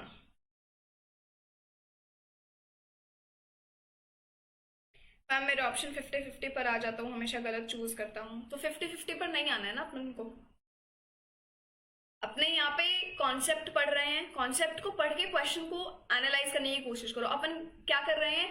4 ऑप्शन है, 2 को एलिमिनेट कर दिया, 2 में फंस गए, तो वहां तुक्का नहीं लगाना है, स्मार्टली गेस करो एंड ऐसा ऑप्शन आने दो कि जहां पे थोड़ा सा टॉपिक के ऊपर क्लैरिटी है। क्लैरिटी बिल्ड करना बहुत जरूरी है, और सबसे ज्यादा जरूरी है टू बी कॉन्फिडेंट। अपने आंसर को चूज करने में थोड़ा सा कॉन्फिडेंस लेकर आना पड़ेगा, और वो चीज आती है डेली बेसिस पे सॉल्व करने से। बहुत डिफरेंस है, एक आप मेरे साथ सॉल्व करते हो, जो बच्चे रिस्पॉन्ड नहीं करते हैं उनको मुझे लगता है शायद बहुत ज्यादा ये चीज फेस करनी पड़ती है, बिकॉज हम क्या करते हैं, आराम से बैठ के और देखते रहेंगे बाकी क्या आंसर दे रहे हैं, मैम क्या दे रही है, और फिर लगेगा हाँ मैं भी यही आंसर दूंगा, मेरा भी सही है। बट जब आप खुद से आंसर करते हैं, आपके सामने कोई भी नहीं आंसर बताने के लिए, वहां पे आपका वो जो सेंस ऑफ कॉन्फिडेंस बिल्ड होगा ना, वो एक अलग ही लेवल का होगा, और वहां पे आपके दिमाग में क्लैरिटी भी आएगी कि अच्छा मैंने ये आंसर नंबर 3 क्यों चूज करा एंड इसका क्या रीजन है। तो कोशिश करो थोड़ा सा वैसे करने की, ठीक है। चलो चले नेक्स्ट, स्टेटमेंट नंबर 1 है, in non referenced testing of students test data helps us determine a student's place और रैंक। क्राइटेरिया में बोला है test data tells us about a student's level of proficiency, है ना, छात्र की प्रवीणता के बारे में वो बताता है। यहाँ पे सबने आंसर दिया ऑप्शन नंबर 1। ऑप्शन नंबर 1 बिल्कुल सही है कि सही है दोनों ही हमारे ऑप्शंस। नॉर्म रेफरेंस में मैंने बात कर ली, रैंक पता लग रही है। क्राइटेरिया में आपका वो क्राइटेरिया स्टैंडर्ड सेट है, आप उतना केपेबल है या नहीं for that particular exam to pass, वो मुझे पता लग जाता है कि बच्चा कितना प्रोफिशिएंट है, बच्चा कितना केपेबल है ना। अगर मैंने वो 50% वाला बार हिट कर दिया तो मतलब आप उतना प्रोफिशिएंट है उस चीज में। अब उससे ज्यादा आपके कितने भी आ रहे हो कोई बात नहीं, तो मिनिमम लेवल ऑफ लर्निंग जब आपने अचीव कर लिया है वो मेरा क्राइटेरिया रेफरेंस्ड में आता है। सो दोनों ही ऑप्शंस मेरे यहाँ पे बिल्कुल ठीक है। ठीक है, नेक्स्ट ये आपका होमवर्क क्वेश्चन है। कल किसी ने बोला था कि होमवर्क क्वेश्चन मामा बहुत इजी देते हो, तो ये वाला क्वेश्चन अच्छे से करोगे पढ़ के कमेंट सेक्शन में, एंड हो सके तो विद दिस ब्रीफ एक्सप्लेनेशन कि ये ऑप्शंस आपने क्यों चूज करे, समझ गए, तो ये जरूर करना है। And do let me know how was today's session. बहुत इंपॉर्टेंट चीजें थी ये दोनों, कहने के लिए बहुत इजी हैं बट कहने के लिए बहुत दिमाग भी लगाना पड़ता है दोनों को समझने में। अब जैसे एक क्वेश्चन आया कि मैम एमए में according to my percentage I ranked second in my class, तो जब आप की रैंकिंग्स की बात करी जा रही है, पूरा 50 स्टूडेंट्स का क्लास है और उसमें आपने सेकंड आप आए हैं, तो ऑटोमेटिकली आप सेकंड तभी आए हैं क्योंकि इतने नंबर किसी और के नहीं बने थे, तो ये चीज वो रैंकिंग ही आ गई जहां पे बाकियों की परफॉर्मेंस से आपकी परफॉर्मेंस ऊपर आई है। ठीक है,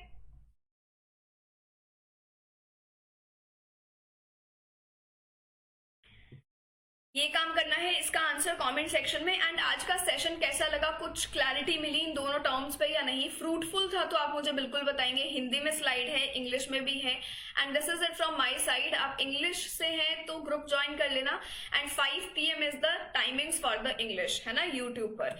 और इसी के साथ लगता है कॉन्टेंट अच्छा है, क्वालिटी ओरिएंटेड है, तो आप बिल्कुल ये सारे अपने हैंडल्स को फॉलो कर सकते हैं, सब्सक्राइब कर लेना यूट्यूब को, और इसी के साथ ही जो अपना टेलीग्राम वाला है उसको भी आप फॉलो करके रखो, because of the important reminders and updates. Classes के पहले सारे लिंक्स वहीं पे शेयर हो जाते हैं। ठीक है जी, चलो then, take care, bye bye, thank you so much, will see you tomorrow. And कल का सेशन होगा practice session, previous year questions मैं आपके लिए लेकर आऊंगी। स्पेशली ये जितने टॉपिक्स हमने कर लिए हैं उसका आप टेस्ट ही मानो, आप अपन ने अभी जितने टॉपिक्स किए हैं उन सब का टेस्ट मैं आपके साथ लूंगी कल। तो very important session, do join, and बिल्कुल जिसके लिए पॉसिबल है लाइव ज्वाइन करना, बहुत मजा आएगा, क्वेश्चंस को हम सॉल्व करेंगे मिलकर। ठीक है, and do drop a comment अगर आपको सेशन अच्छा लगता है, तो क्लास के बाद अगर आप एक कमेंट करते हैं तो मुझे भी बहुत अच्छा लगता है कि अच्छा क्लास एटलीस्ट फ्रूटफुल है, हेल्पफुल है। So for me that is also needed, है ना, आपको जैसे अच्छा कॉन्टेंट चाहिए वैसे ही मुझे ये सब चीजें भी चाहिए। So okay, thank you so much, take care, bye bye.